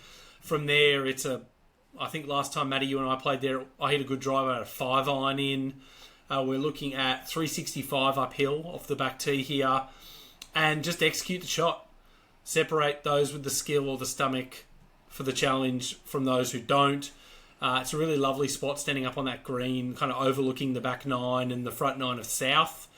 So, yeah, for me, just a really, really fun, in its exacting nature. A 4 there feels like a really satisfying result. Yeah, you sort of feel like you've picked up half a shot on the field there, don't you? Yeah. You can get in a lot of trouble around that green with an errant approach. You can yank one left off the tee. You can block one and have like a wood in for your second shot. There's a lot of bad things to do here, and there's not a lot of room in the middle of the fairway to hold the fairway, but there is some room, and yeah, I think it's plenty of birdie chances after this. Like 13's a short hole, 14, 16 are par 3s, 15 and 17 par 5s might yield a birdie. This is a good opportunity, middle of the back nine, early of the back nine, just to hit some good shots. Yeah. Like the inclusion of that. Well done. 13. Matty Molliker. We cannot have an All-Australian 18 without a Bob Harrison hole with trees in the middle of the fairway. It would be un-Australian. And when I walked onto the 13th tee at the Grand in January this year, I thought to myself, Bob, this might be the stupidest one I've seen yet. And then I hit my drive and I got into the fairway and I was to the right of the trees. There's a big area of fairway here and I hit my drive there. And for the left-hand pin that we had, I was like, man, this angle's perfect. And shout out JM, who I was playing with, our mate from RQ. He said, come up over on the left-hand side. And we drove the cart up there. And I was like, oh, man, if the pin was on the right, I would definitely want to be here. And so I've given Bob a lot of good-natured ribbing about holes with trees in the middle of the fairway. And, Bob is one of the great Australian architects. It is his device. That is, we talked about Cor Crenshaw and greens against out of bounds. The middle of the fairway grove of trees is Bob's calling card, and I couldn't do it. I couldn't have a course that didn't have one of them in it. And so I thought, here is, a pretty good example of how it could be used. So we're at the Grand, and we're on the 13th, and I'm choosing Bob. I like it. That slope's a lot more than I remember. It's steep. Yeah, it's steep. Yeah. 13 at New South Wales might be my favourite hole in the world, but it's not on this course. Royal Sydney, shout out the little... it's like a reverse 10 west at Royal Melbourne. 7 Mile Beach 13 as well. Cool little short 4. But, mate, I'm at the Grand. I'm on the Gold Coast. We need to do an episode on the Grand because I was really taken by it when I played it in January. It's, yeah. Yeah, we should. That'd be a good little episode. I wonder if JM would come on and talk with us about that. Yeah, may do. He'd be a good guest. There were a couple of other little ones. 7 Mile Beach made my short list. Nash Mooner, the blind par 3. Sort of concealed putting surface. Sort of see the top of the flag just waving over the little dune between you and the putting surface in the distance. 7 Mile Beach, of course. Royal Melbourne West. New South Wales. Not for the first time, we walk off your 12th hole onto my 13th. So you had PK North for your 12th, and I chose the short par 4, 285 metres from the pegs, 13th at Peninsula Kingswood North, where, again, as we said in the outset when we were talking about Royal Adelaide 3, the smart player's 4-iron wedge. You can be overly brave, overly silly, overly hungry, and just run up all sorts of trouble and all sorts of numbers with driver in hand, or you can bring 2 and 3 into calculations. And I love that the disparity, or the spread rather, between eagle and triple bogey just lies in wait across a 285 metre hole. Really, really well bunkered, and a nice little intricate green without being too fussy. Sits in a pretty little corner of that property as well. Yeah. As you said, when you were talking about 12, that there's birdie opportunities that exist later in the round at PK North, and 13 is one of them that presents itself. And lots of short 4s on my eclectic 18 as there are on yours, and this was one of the ones that I sort of locked in place pretty early. I thought I'm just going to include this and then build around it. Great photo too, because it shows where a lot of people's drive will end up on a short four where they're trying to go for it and be a hero, and they, short right of the target is a popular miss, and that 60-metre bunker shot is not an appetising one. Particularly when you're having to hit it over another bunker between you and the green. Yes. You're hitting across the green, and there is more sand that lies in wait should you hit it a little too far. So it's just, yeah. There's a bit about this hole, now that I think about it, that calls to mind 3 at the Heath. Yes. Yeah. That right side trouble on 3 at Kingston Heath is far less formalised, because you can be short of those bunkers at the green front and still sort of end up in deep trouble.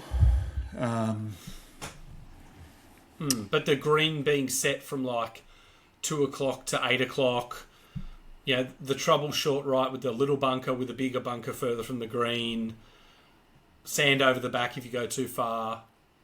Yeah. Yeah, there's a little bit there. Can tuck it front left and make it accessible, tuck it back right and make it really stern. Yeah. Yeah. Totally. Yeah, that's good. Totally. Yeah. They do share a geometry, you're right. Now, what are we going to now? My 14th? No. My 14th? Your 14th. I'm really struggling with this back and forth, aren't I? Just remember that I'm the evens. Yeah, it's embarrassing. All right, Matt, your 14th. You're juggling a lot of buttons and mouse and stuff. Yeah, so many buttons. Not easy. Go for it. So 14, we get in the car and we travel a couple of hours away for me. We still stay in Victoria. We're driving down to a course that holds a special place in your heart and my heart. I have chosen another dogleg right par 4, the 14th at Port Fairy, where this is not the best photo of the hole. You sort of get a great photo of the green and its proximity to the shoreline here, but it's a dramatic hole that has a big dune on the inside of the fairway on the right as you sort of drive down, around, and then descend rather dramatically and rather steeply down to this putting surface with a long second shot. Let me help you out while you describe the hole, Matt. Oh, I also chose 14 at Port Fairy. Get out of town. Until this afternoon, this was the 14th at Lost Farm, and then I just needed Port Fairy in here. And so there we are, looking back up the hill from behind the green. Yeah, so there's a little bit of the tail end of that dune that you can see, the most obvious, almost elevated topographic feature on the side of the fairway as we look at this view. That's a great shot. I should have delved deeper in your archive of photos to make sure that I had a better image of this, but I'm sort of glad I didn't now. It does dive down from that tabletop down to that green surface, and makes you consider the wind, which is seemingly ever present at Port Fairy, and just a cool understated links hole that uses its terrain in the best possible way, really, isn't it? Yeah, and I think I'm really struck by holes that the land is the thing, and this is a great example of that. And a bit like 5 at New South in my mind, where you know what's ahead of you on the tee, but there's this delayed gratification, not just of getting the visual reveal, but that you have to hit the shot off the tee to earn the right or earn the opportunity to hit the shot that you want to hit into the green. Yeah. There's that, you have to put yourself in play and put yourself in that, there's that pressure on the tee shot. And you can recover and you can scramble, but if you want to hit that shot and you're driving to New South or you're driving to Port Fairy, you're thinking about hitting that shot. And yeah, just a magnificent rumply piece of links land. Really, bunkerless green. You can get into a bit of trouble over on the left there. There's a bit of, dead ground and broken ground. But, yeah, magnificent hole. Magnificent hole at a really special place. Had to have it. Yeah. Well, there you go. That's good that we've concurred there. It would have been very easy to make it too fussy as well. Like put some bling and bunkers around that green and just overdo it. And I love the restraint, that understated, unbunkered putting surface. And the fact that you get that reward, you so oftentimes on our holes, it sort of resonated with me when you were talking about 12 at PK North. I'd have hoiked that drive left far too many times and been a bit disappointed. Thought, damn, I wanted to hit that approach shot into that green, and now I'm punching out and bumping a little shot. And yeah, you hit a great high fade off this tee and set yourself up with a great second. It's a high point of your afternoon there.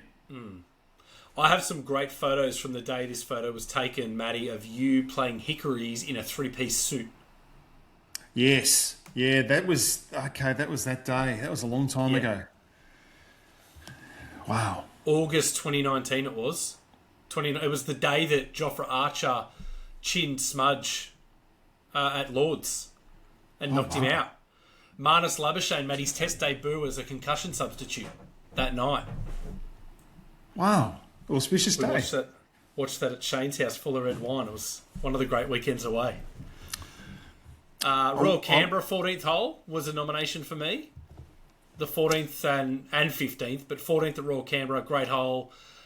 14 at the Coast in Sydney is one of the most underrated holes in Australia. It's brilliant along the water there. It's a really architecturally sound hole. Love it to death. And as I said, Lost Farm occupied this position until 4:30 this afternoon. So funnily enough, the two changes I made were both to holes that you have on your course. Yeah, that's 6 funny. at Newcastle and 14 here.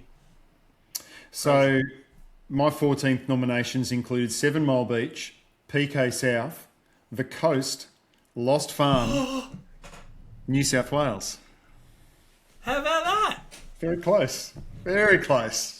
Shout out the Coast. The Coast is such... Like, people need to go and play the Coast if they haven't. It's like $70 Twilight. And it's... Yeah. I might have mentioned on one podcast previously that for the longest time, I would travel up to Sydney on the weekend of City to Surf. And I'd travel with 2, usually 3 mates, 2 of whom were regular golfers and 1 was an occasional golfer. And we would invariably manage through reciprocals and guests and letters and pleasers to play either Royal Sydney or New South Wales on the Saturday. And one year we just couldn't, and we couldn't play St Mick's. We couldn't get to the lakes. There's no way the Australian was going to let us on a Saturday afternoon. And we ended up at the Coast. And I remember one of my colleagues was, damn, what are we going there for? And this is going to be no good. Why can't we go to New South Wales? And we had an absolute blast at the Coast. It was such fun. And I was so happy we went. And I fondly look back on that day. Just such a cool setting. And maybe not with the architectural savvy that you get when you walk around La Perouse, but you still feel like you interact with that coastline and that clifftop land repeatedly and in a really enjoyable and dramatic manner when you play the Coast. So, and 14 highlights that perhaps more than any other hole there. You're right. All right. We've got 4 holes to play, and neither of us has chosen a hole from Kingston Heath or Royal Melbourne. I reckon we will agree on one only. Is it 15? It is not 15. It is not 15. It is not. Okay. Well, I'm taking 15 at Kingston Heath. What do I need to say that hasn't been said a million times about this hole? But again, I think it comes down to, we've talked a few times on this about scale and balance and the perfect amounts of space and slope for distance, the perfect amounts of elevation change. I think there's been quite a few holes we've chosen that have highlighted sometimes half a club of elevation change is just the right amount. You know, it's not obvious, I need an extra club here. Do I need an extra club here? I think this is a perfect example of that. We're looking at 145 metres from the tip, so plenty of people are hitting an 8 or a 9 iron, even into the wind. Like, okay, maybe it's going to be a 7-iron, but just a really great hole. It's beautiful. It front pin, had a front pin here. This is from April this year. Had a front pin, and you can really genuinely think about a birdie. You tuck it up over behind that left-hand pin, and it's just operation make three any way possible. Just a magnificent hole, and one that if I was gonna go down to the Sandbelt and I could play one hole on each course, this is the hole at Kingston Heath for me. And other people talk about 10. There are other holes that have people's hearts. For me, 15 is just everything good about golf. Yeah. Completely agree. And it was a wrestle thinking about what to pick from Kingston Heath, and this just kept coming back to the forefront of my mind. For those who are watching, and this will be another of the photos that we put up on Instagram, for those who are watching this on YouTube, listening to it on YouTube at the same time, you took this on the day that you and Alan played the day prior to us travelling down to Cape Wickham this year. Correct. And you have not doctored or touched this photo in any way. You've just taken it with your phone while you were playing. iPhone 17, haven't edited it at all. So I've had this happen a few times over the years when I've had guests at Kingston Heath for an afternoon tee off, and there's very few people on the property, and you sort of got the final 4 or 5 holes to yourself at golden hour, and you're walking around the course late in the day, and just it fills your heart with joy. It never ceases to amaze me. I have almost exactly the same photo from exactly the same spot, where there's a little bit of golden sun hitting the canopy of that tree off to the right, and the green is the thing that's illuminated, and all of the bunkering and turf and vegetation in the foreground is not. Yep. And it's like the Lord himself is shining a light on that putting surface. Yeah. And I think the other thing that jumps out for me about this photo is you notice the flag, there's that tiny little space of sky between the two trees behind the green, and the flag is just perfectly centered on that. Yeah, it's the way the light dances, is on some holes is majestic. And again, it's one of the beautiful things about if those trees weren't on the side of this hole, there would be something lost. There'd be something less about the hole. But they're in the right place, Matt. They're off to the side. Yeah. I know there's still a couple of people who want to get rid of that one on the right, but it's a tough argument to win. I'm sure there'll be a storm one day, Matt. Oh, don't say that. I want that one to stay. All right. Well, I've been cruising through the back nine, convinced that you were going to also choose the 15th at Kingston Heath. So now I'm very interested. I suspect which hole you're now going to choose at Kingston Heath, but what I have no idea about is which 15th hole you're going to choose. Okay, so I haven't had to travel very far from the location of your 15th hole. You've used a hole on this course already, and I'm about to now. Oh, of course, Vic. Yes. Bang. Of course. So, Aussie Golf Quest. Carl, thanks so much for allowing me to pinch this photo without your knowledge from your website. Really, really encapsulated the sizable bunkering on the left side of this hole. It is a perplexing hole. We've heard Jeff Ogilvy talk about it a lot. We've heard Clates talk about it a lot. Do you hit 6-iron? Do you hit driver? Do you hit something in between? How well are you hitting it? What's the wind doing? What's your shot shape? What's the position of your match? How's your card looking? It's 289 metres from the pegs. If you have been burnt blocking an aggressive tee shot and hitting driver into the scrub out on the right only to make double bogey, the next couple of holes probably see you have a mid-iron in hand and hit a full wedge into this putting surface.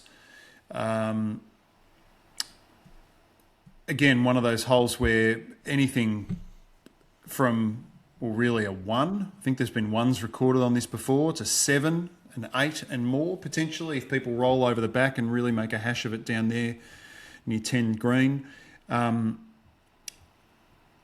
Just an engaging, fun hole where 4 people can play it in 4 distinctly different ways. Anything's possible. More accomplished players, again, sort of expect to birdie. Loose shots can really be punished. And comes at an interesting time in the round where you're starting to really knuckle down and set the sails for home. And just an artfully constructed hole as well. Interesting green. Yeah. Puts its hand up as... this picture, I've just measured from where you've taken this picture is 115 metres to the middle of the green, which means it's 160 off the tee? Yeah. So if you're hitting... You need a 7-iron or a 6-iron or something to here. It's the wide part of the hole before the fairway bunker starts.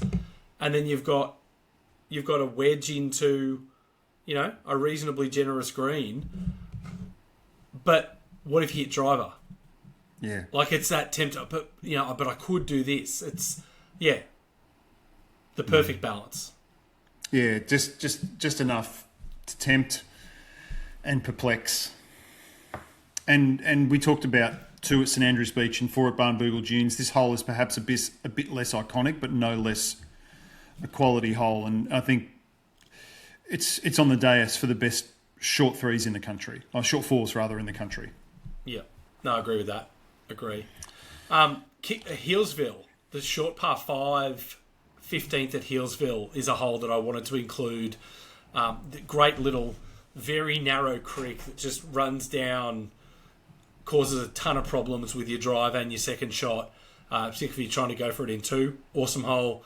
PK South, I think, an underrated hole. There's the back-to-back par 5s at 15, 16. I think just the bunkering on 15 is sublime, and that slightly elevated tee just gives you a great visual down over the whole hole. And of course, this was on my honourable mentions because it wasn't my choice, but it's hard to leave it off.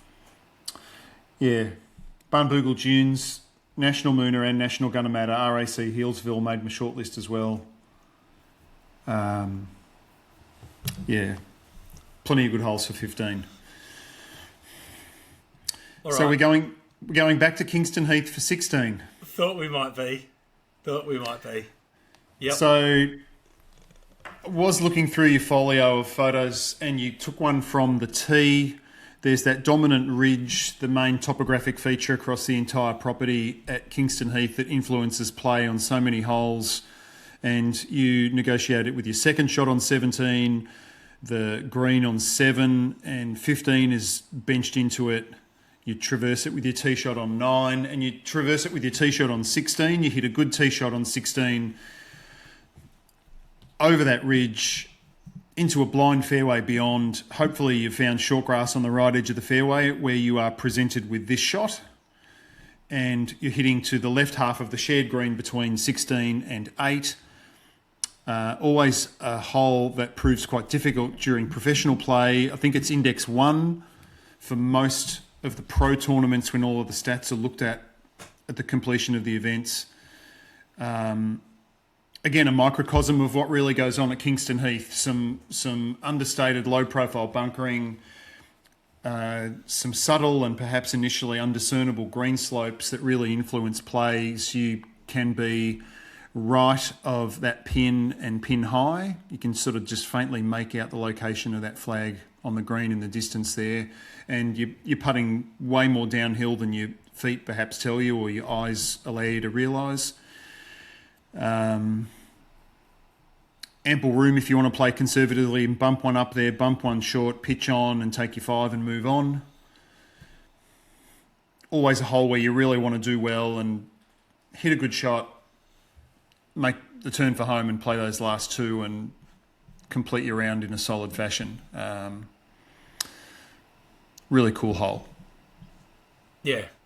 I mean, the other blind drives at Kingston Heath, 1, 6, 8, they tend to be a bit more generous in terms of landing area or punishment if you miss the landing area.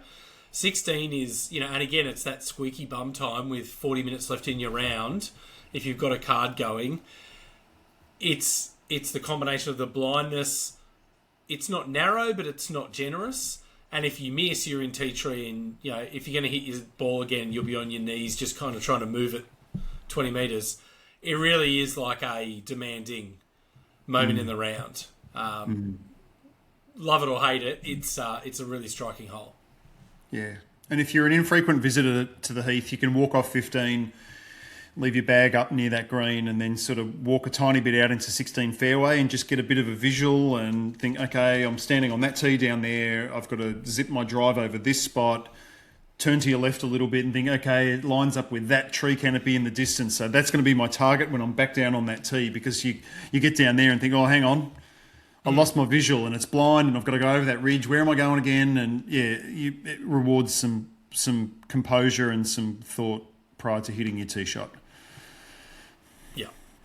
13th Beach, little short, Barnbougle-esque par 3, crucially built before Barnbougle, so maybe the OG. Great hole. The Glades, short par 4 over water, brilliant hole. Lonsdale Links is that very drivable short 4 based on the approach shot to the road hole at St Andrews. Royal Queensland almost has that 16 at Royal Queensland is almost like 16 at North Berwick. That green is sublime. But my choice, Matt, is a bit of a homer choice. It's Bonnie Doon. Short par 4, although not drivable. This is a drive and pitch hole. It's 310 from the back. But it's just the perfect strategic par 4, because it's only about 220 to carry that big fairway bunker. You've got out of bounds to the right if you're blasted over that dune that's got the bunker cut into it. So if you're going for it and you block it, you could be out of bounds. If you pull it to the left, you can just make out a bit of native that's over here on the left. If you hit a real big hook, you can be in that.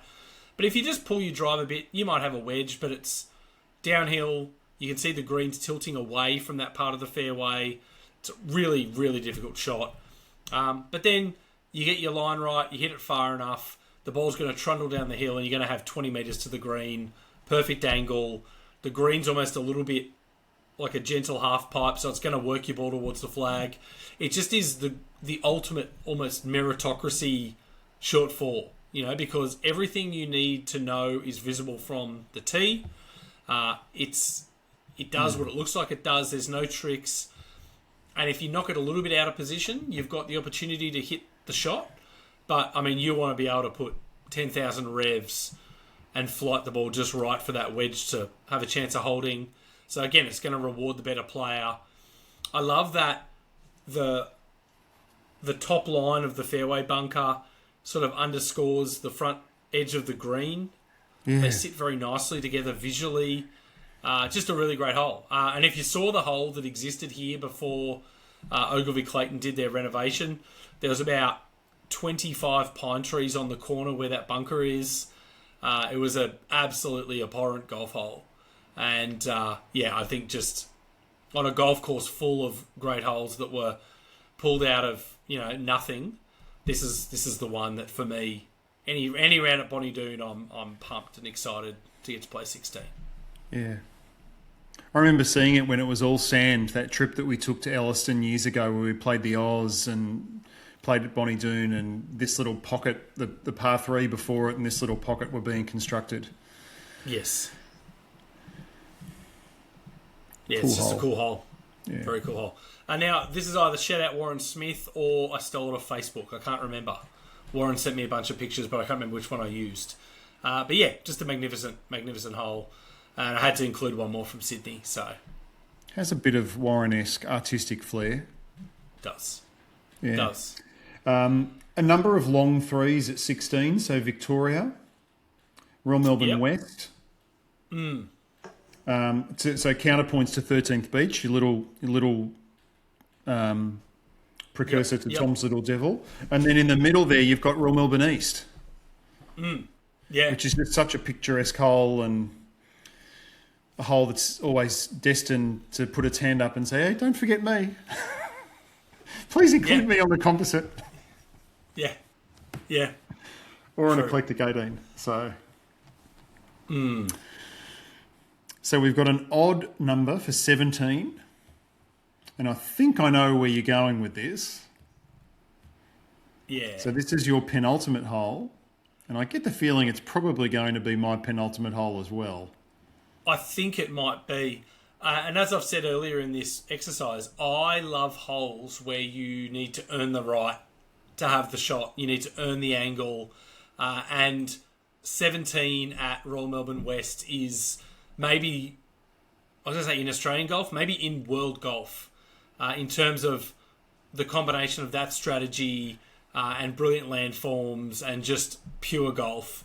That's the hole. I mean, this is from the fairway bunker, and you can see like the absolute place you want to be to approach this green site is as close to that fairway bunker as you can possibly be.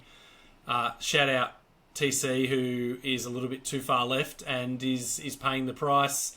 But again, good enough player can wedge one or short iron one onto the green from there. It's a hole, Matty, that I just felt like one photo couldn't do justice, and it truly, I think, is the greatest inland green site in golf. So that's a good example, with the height discrepancy between the golfer in the bunker and the golfer on the green. It's some deep hazards. You can see where Royal Melbourne's cleared out a bunch of tea tree behind the green in recent years, and I think just that openness of the terrain really adds to the sense of place as well for that green site. But yeah, there was 1,000 holes at RM West you could have chosen. And for me, this was, what is the hole at Royal Melbourne West that has the most number of consequential shots? 6 is a great hole, but the drives become a little bit less consequential with modern technology. 3 really wanted to be on the course. There's a bunch of great par 3s, but par 3s have only got the one shot.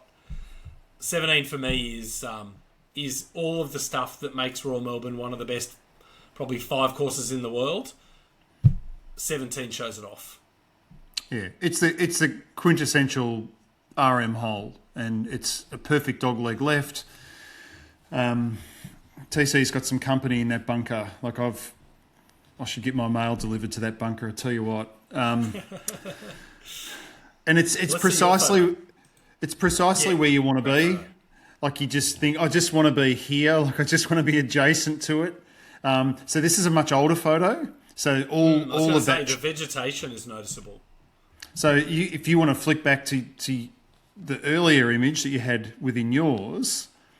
So it's a similar perspective now. Yeah. To yours.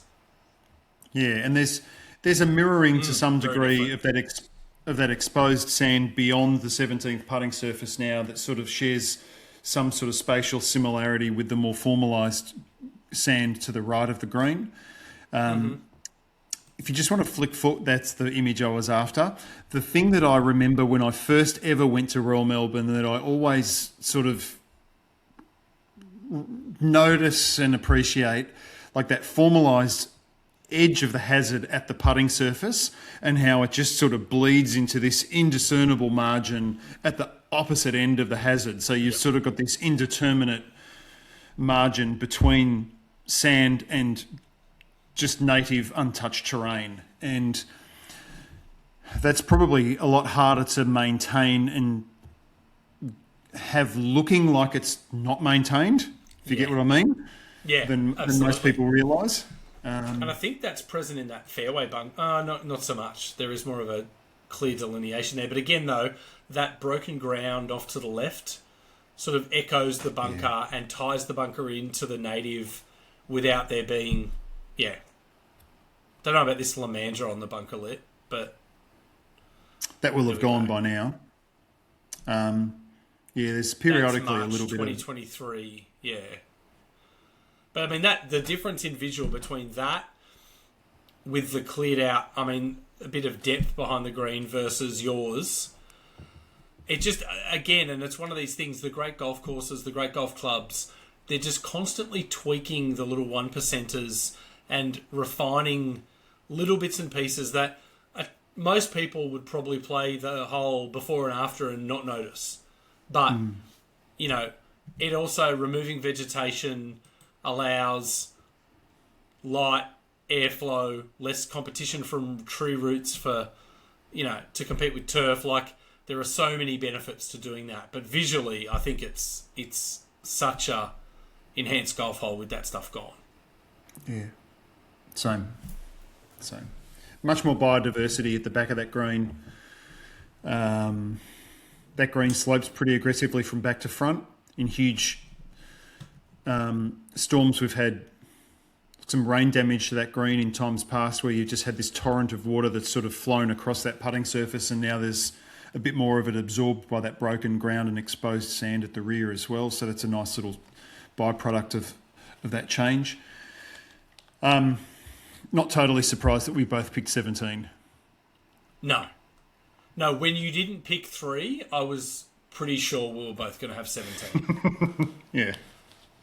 Because I think, like, I absolutely adore 16. And I know that I'm not going to say you don't like 16, but I think you're probably not as obsessed with 16 as I am. 16 on West? Yeah. Oh... No, I love it. I reckon it's a tremendous hole. Yeah, okay. Tremendous hole. Cool. Now, I know already that you're not going to have the same 18th as me, so I'm fascinated to know what your 18th is. Yeah, we've come to our conclusion. So,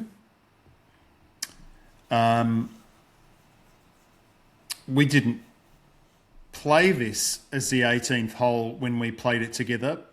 We played it as the starter, but it is the 18th hole on the course from which it's taken. Oh, I hadn't noticed you hadn't chosen one yet. And that is the 18th hole at 7 Mile Beach. Yeah. Oh, I reckon I've put a photo in there of 17 green by accident. You have to. Bugger. I'll have to go back and get a photo, because I've got a great photo of the second shot landing zone and that big bunker that sort of obscures your view of the putting surface if you want to have a really long shot and a crack at getting home in 2. 488 metres from the back, the par 5, uphill second shot, 18th at 7 Mile Beach. I just thought it was a shot swinger, a dramatic end to a round with a really great green. Sort of, if you can imagine, if you're looking on YouTube and you're seeing this picture, we'll correct it by the time we get onto Instagram, but there's sort of artistic and quite sizable movement and organic sort of undulation to that putting surface, and a range of different sites where you can put a pin for different options in recovery if you haven't found the green in regulation. It sits beautifully on the terrain where it's cut. I remember being struck by that when I walked it the day before we played, and then when we went around and did our 2 loops of the course that day when we visited with a couple of other people on our ranking panel in December last year. I just remember being really enamoured with that green, and it just left an impact on me, that hole, and maybe a bit of a sleeper on that course, and not a standout hole that people would immediately jump to nominating in an eclectic 18, but it sort of fits for me. I've been desperately trying to find a photo of 18 to add in while you've been speaking, but I have failed.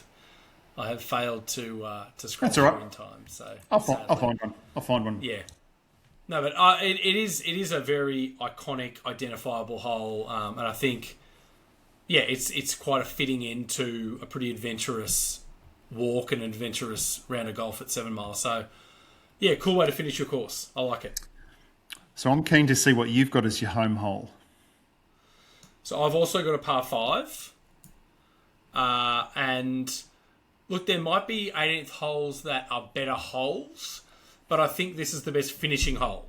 And again, it's an example of a hole where you have to hit a great drive to get a thrilling long approach. And, you know, it's stirring, it's exciting. Honourable mentions, I want to shout out, Matt. Lost Farm has a great closing hole.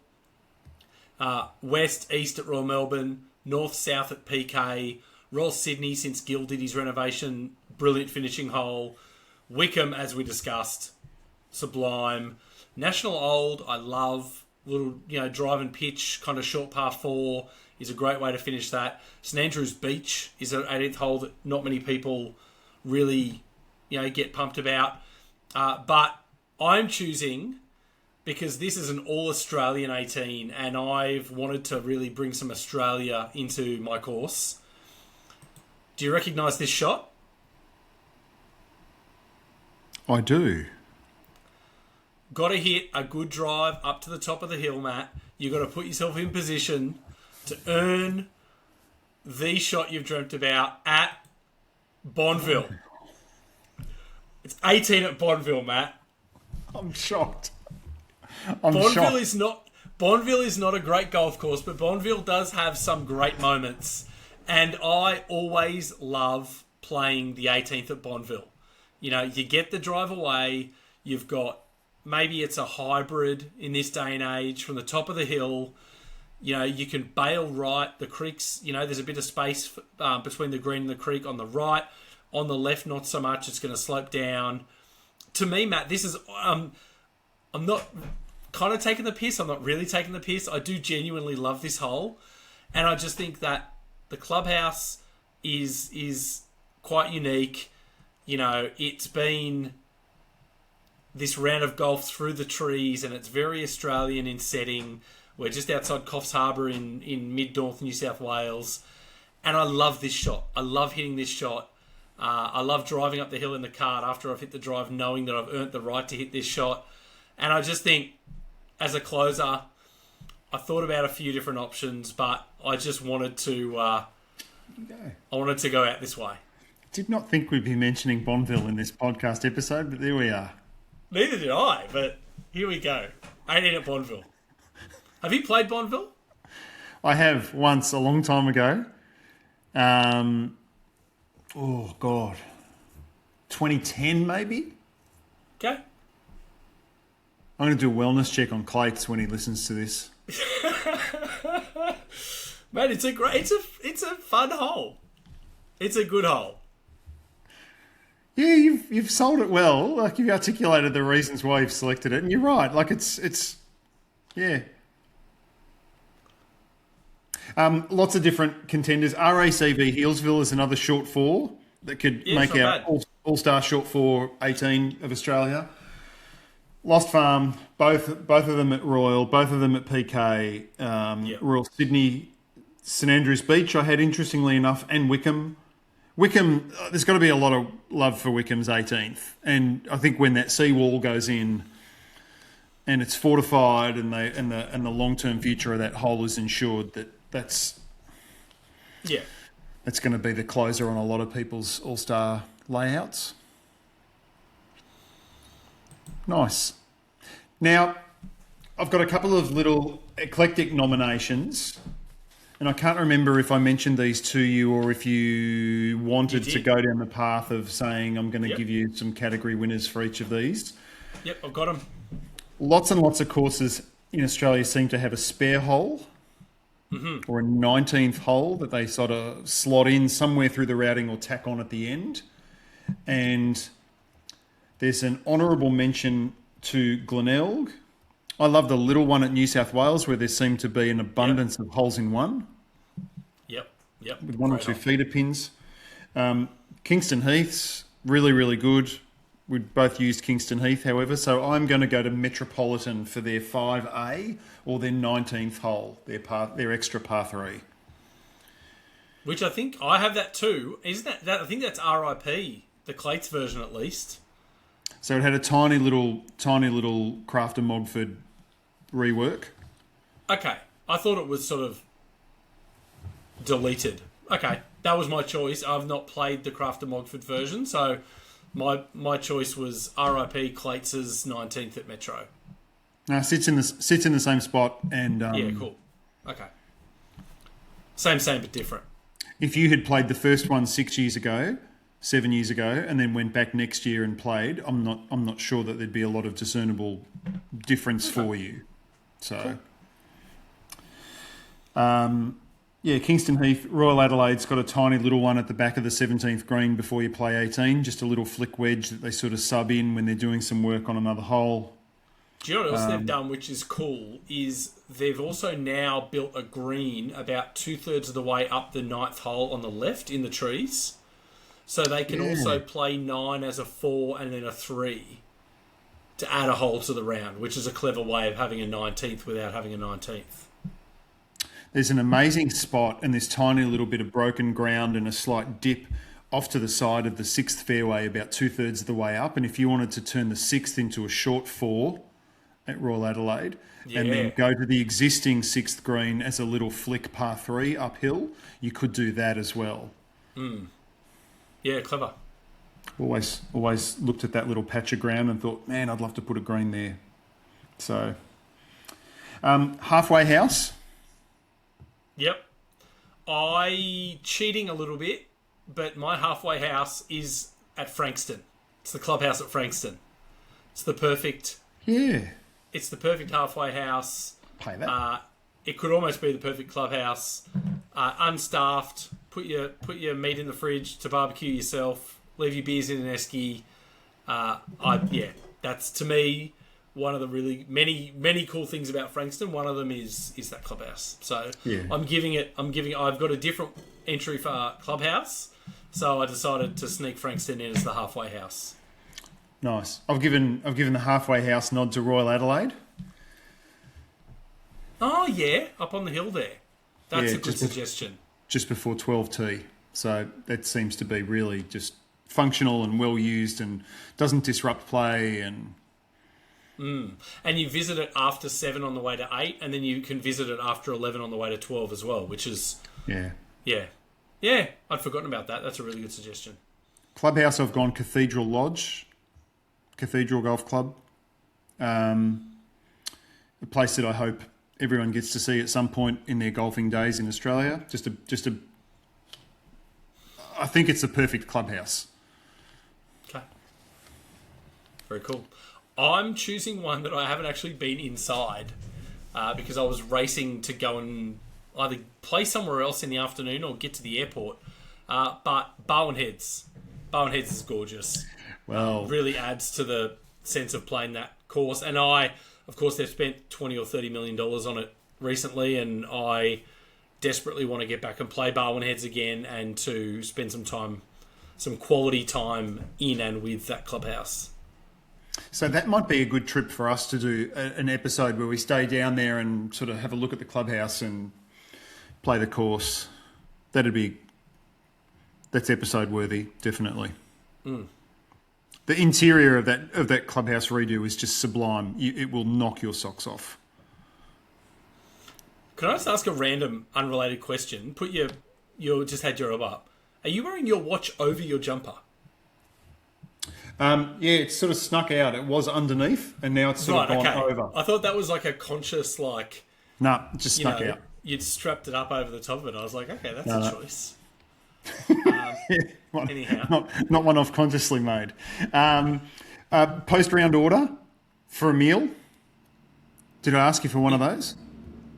You didn't ask me for one of those, but it's got to be a Nash burger. Nash burger, and I'm going to give an honourable mention to the Metro Club sandwich. Okay. I reckon I've got a photo of it on my phone, and I've definitely got a photo of the Nash burger, and I'm probably going to try and dig them up before I go to bed tonight and make sure that we can put them up as a pictorial. Yeah. Honourable mention, the fries at New South Wales are like next level. Yeah. And I know they're just fries, but like an elite chip is worth shouting out. And they'll ask you if you're at New South, you want thick or thin, which shout out to them having thick or thin. But you want the thin, you want the French fries. They're just perfection. They are good. They are good. And you would wash them down with? Yes, with... It's got to be a Southerly Buster, doesn't it? At the Heath. The Southerly Buster is the perfect post-golf drink. Yep. It's refreshing. It's punchy. It's in a pewter mug. Who doesn't love drinking a drink out of, a cool cup, cool glass, pewter mug? Southerly Buster, washing down a Nash burger with a side of New South fries. That may be, Alan Ritchie desperately wants me to say fettuccine Alfredo, but I'm not gonna. Lasagna a la Sergio. Yeah. That's my choice. That's my choice. And there was one more category you wanted, which was locker room. Yes.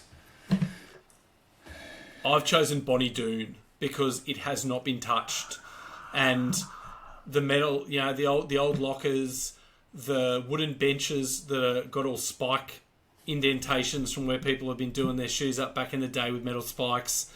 It's upstairs, so it has the prime view out over the golf course, and yeah, magic old school locker room. I was devastated when I was at the Heath in April, Matt.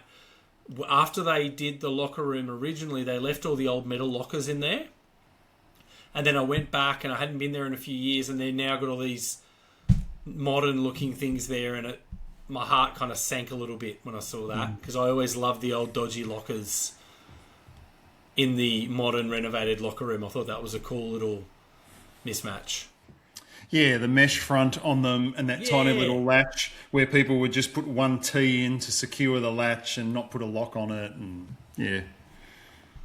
So I went to the locker room at Royal Sydney. I just thought it was just an incredible place, and just reeked of history, and they've resisted the temptation to change it, and I'm really, really pleased that they have, because it's a throwback to a different era.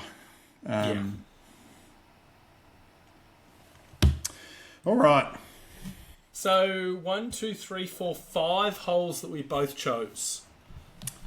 Yeah. 3 at Royal Adelaide, 5 at New South Wales, 6 at Newcastle, 14 at Port Fairy, and 17 at Royal Melbourne West. I didn't think we'd have that many. As I say, I was curious to see if we had any, and I'm genuinely surprised that we had so many. Yeah, me too. I'm surprised that mine was so long and a par 74, and that I had such a number of dogleg right par 4s. So, or dogleg right shots, really. If I want to start thinking about the 8th at Lost Farm, tee shot at Royal Melbourne East 10, St Andrews Beach 12, Port Fairy 14, Kingston Heath 16. Like a lot of stuff going left to right, which is a shot shape, interestingly, that I really struggle with these days. And for the longest time used to hit high fades, and now try and weaken my grip and move the ball forward and open my stance and open my shoulders and just hit it straight and don't curve it left to right at all. Or alternatively, just smash it 60 yards right and just completely lose it. Your mention of grip then just reminded me of one of the great sledges of that I've heard in golf recently, and I won't name the person to whom this was targeted, but our mate Shane describing someone's exceptionally strong right-hand grip. He said it's like a waiter showing you a bottle of wine at a fancy restaurant. And I just pictured the right hand just under the club, and it just breaks. It's like, that's got to be 6 weeks ago, and I still think about that a few times a week and just laugh out loud regardless of where I am. It's just the perfect, and it's just Shane to a T. So yeah, that's just, I don't know, that your description of weakening your grip just reminded me of that. The thing that I noticed about my course was I didn't realise I was so into earning the right. But so many holes on my course, it was like 3 at Royal Adelaide, 5 at New South, 6 at Newcastle, 9 at Wickham, 14 at Port Fairy, 17 at West, and then 18 at Bonneville. All holes where you only really get the good stuff if you earn the right. And I mean, just, I didn't realise I was that into that. But when I looked back at, okay, these are the holes I've chosen to kind of represent Australian golf, it was there. Really hard done to miss out. I didn't have a hole from Lost Farm. I didn't have a hole from RM East, which, like, there is such a array of great holes at East, but none of them got over the line. Royal Queensland and Ocean Dunes as well. Really strong. Just so many candidates, but just none of them managed to get up. So didn't want to completely disrespect those courses without calling them out. Yeah, I had a couple, RQ and PK South. I didn't quite manage to fit in there, despite the fact that there's a lot of holes on both courses. Ocean Dunes with its sort of high highs sort of put its hand up for a couple of nominations as well. It's interesting. Mark Bourgeois wrote a thread on Golf Club Atlas years and years ago about Royal Melbourne West, and he talked about the satisfaction derived from hitting a particular shot, but at Royal Melbourne, but the opportunity that it gave you, having executed this shot, you are then rewarded with this approach, and it happened so often. Like you challenge the drive hazard on 2, and oh, good, I get a good angle, and I get to go for it with a long second and get home in 2 on a par 5. Correct placement of a drive on 3, bang it over the drive bunker on 4, hit a high fade and zip it around the corner on 6, and it just kept going and going and going. The drive on 10, the drive on 11, the drive on 12, the drive on 17. Like it happens a dozen times in the round, and it's interesting that he recognises that at RM, and you recognise it in your sort of dream layout of Australian holes.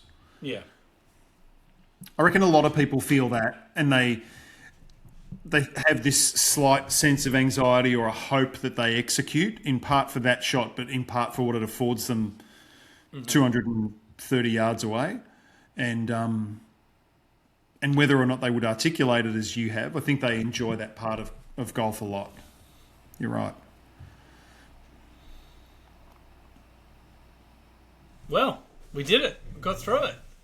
Yeah, that was great fun. It was all the fun that I thought it would be. One of our longer episodes ever, but we needed some time to do it justice. You said we should ring fence 3 hours, and I thought you might have been a bit on the long side there, but you were spot on. By the time we got it all hooked up and ready to go, 100 episodes, Matt. Look, yeah, we've told this story a million times, but we only ever intended to do 20 or 25 episodes, do an episode each about the notable world-class golf courses of Australia, and lock the place up and leave it there as kind of a time capsule and some evergreen. We thought the audience was just going to be overseas people who might want to make a golf trip to Australia. We had, I think, thoroughly underestimated, Matt, the amount of Australian golfers who love golf courses, love golf travel, love golf architecture, and have gone on this journey with us, and kind of that's been the momentum, I think, that pushed us to actually, maybe this is a podcast that has longevity, and that pushed us through, maybe this isn't just a podcast that's about the greatest golf courses in Australia. Maybe this is a podcast where we do talk about courses like the Coast. And I think we've got some more to do on that next level down. But yeah, I think I just want to, probably finish by just saying shout out to our audience and thank you to our audience, because without it sounding naff, that's the reason we've continued to do this and that we've got as far as we have. And our audience has been very vocal about what they want, and it's pushed us into some areas that we wouldn't naturally have gone to. And I think it's even little things, Matt, like the amount of great feedback we've had about the Sandbelt vegetation episode. I think that has really reinforced that, long live the niche, long live doing something really small and focused on something that we're geeked out on, and discovering that other people really care a lot about this stuff too. And, you're never going to have 100,000 listeners per episode doing a pod like that, but we've got, I think, a really nice little community of listeners, and, people who've become, as you say, kind of internet friends who we exchange DMs regularly with. We haven't met yet. We really hope to meet one day. People who've reached out and said, I'd really love for you to come and play my course with me. And, it's been really heartwarming, I guess, that we thought we were going to do one little thing, and all of a sudden, 4 years later, we've got this whole other podcast and this whole other community of people that we never really envisaged. And I, as I said at the start, the more episodes we do, the more ideas I have for stuff that we could do. And yeah, I'm just really stoked that, as you said, February 2020, we played National together, and we were talking about doing it, and we exchanged messages for probably 2.5 years after that, to the point that we said, we either need to do one of two things. We need to start this podcast, or we need to fucking stop talking about it. Because, what are all these messages for if we're not going to do this? And we took a big deep breath and we did it. And yeah, long weeks, busy jobs, busy lives. But anytime we turn the mics on and start recording, it's always just a highlight of my week or my fortnight. So thank you for being there on the other end of the Teams calls and the Zoom calls and now the Riverside calls. Because, mate, it's honestly something that I've got a ton of enjoyment out of and I'm so excited to keep doing. Same. And thank you for boundless energy and the organisation and pushing when I needed to be pushed as well and keeping us on the rails, because if it was two of me, it wouldn't have happened and it wouldn't be anywhere near as good as it is, Scott. So thank you so much for everything that you've done to make this as enjoyable as it's been, and hopefully the next 100 are even more fun and even more rewarding. So yeah. Thank you. I just wanted to sort of tack onto the back of that. A thank you to Rod Morrie, who was a really, really big help when we first started out. Sort of gave me a bit of a motivation to dip a toe into these waters, and he was just an enormous help to us when we were starting out and sort of a bit of a role model for us doing this. Adrian Logue as well, who was a partner in crime with him for a lot of his podcasting years. Ross Flanagan, huge help to us as well. Mike Caridi also. So those guys with their experience and recording have been a great help to us and a motivation to us as well. Charlie from New Zealand, who we spoke with previous episode. There's a ton of people who've helped us. So thank you to them for all the assistance and support they've given us to allow us to get this far and to make it what it is. Thank you. One of the great highlights, and shout out to Clates, who came on, I think, episode 4 or 5 and has been on another couple of times since. Probably overdue to have him back for number 4 if he'll do it. But I always, after an episode comes out, Clates will text Matt and I in real time as he listens to the episode with just feedback about things that we've said or things that we thought, or if there's things that we're kind of unsure about that we've spoken into existence and then questioned whether they're right, he'll tell us whether we're right or wrong. So, yeah, Clates has also been, he's Mr. Australian Golf and he's been tremendously... our rankings exist because Clates texted us and we were umming and ahhing about doing it and we were questioning whether we had the authority, and Clates texted us and said, you blokes need to do a ranking and I'll help you. So, Mike Clayton as well, been a big part of getting us started and getting us to 100. Yeah, thank you, Clates. All right, time for us to hit stop and we'll get working on episode 101. Yes. Onwards. Mark Senna. Let's start again.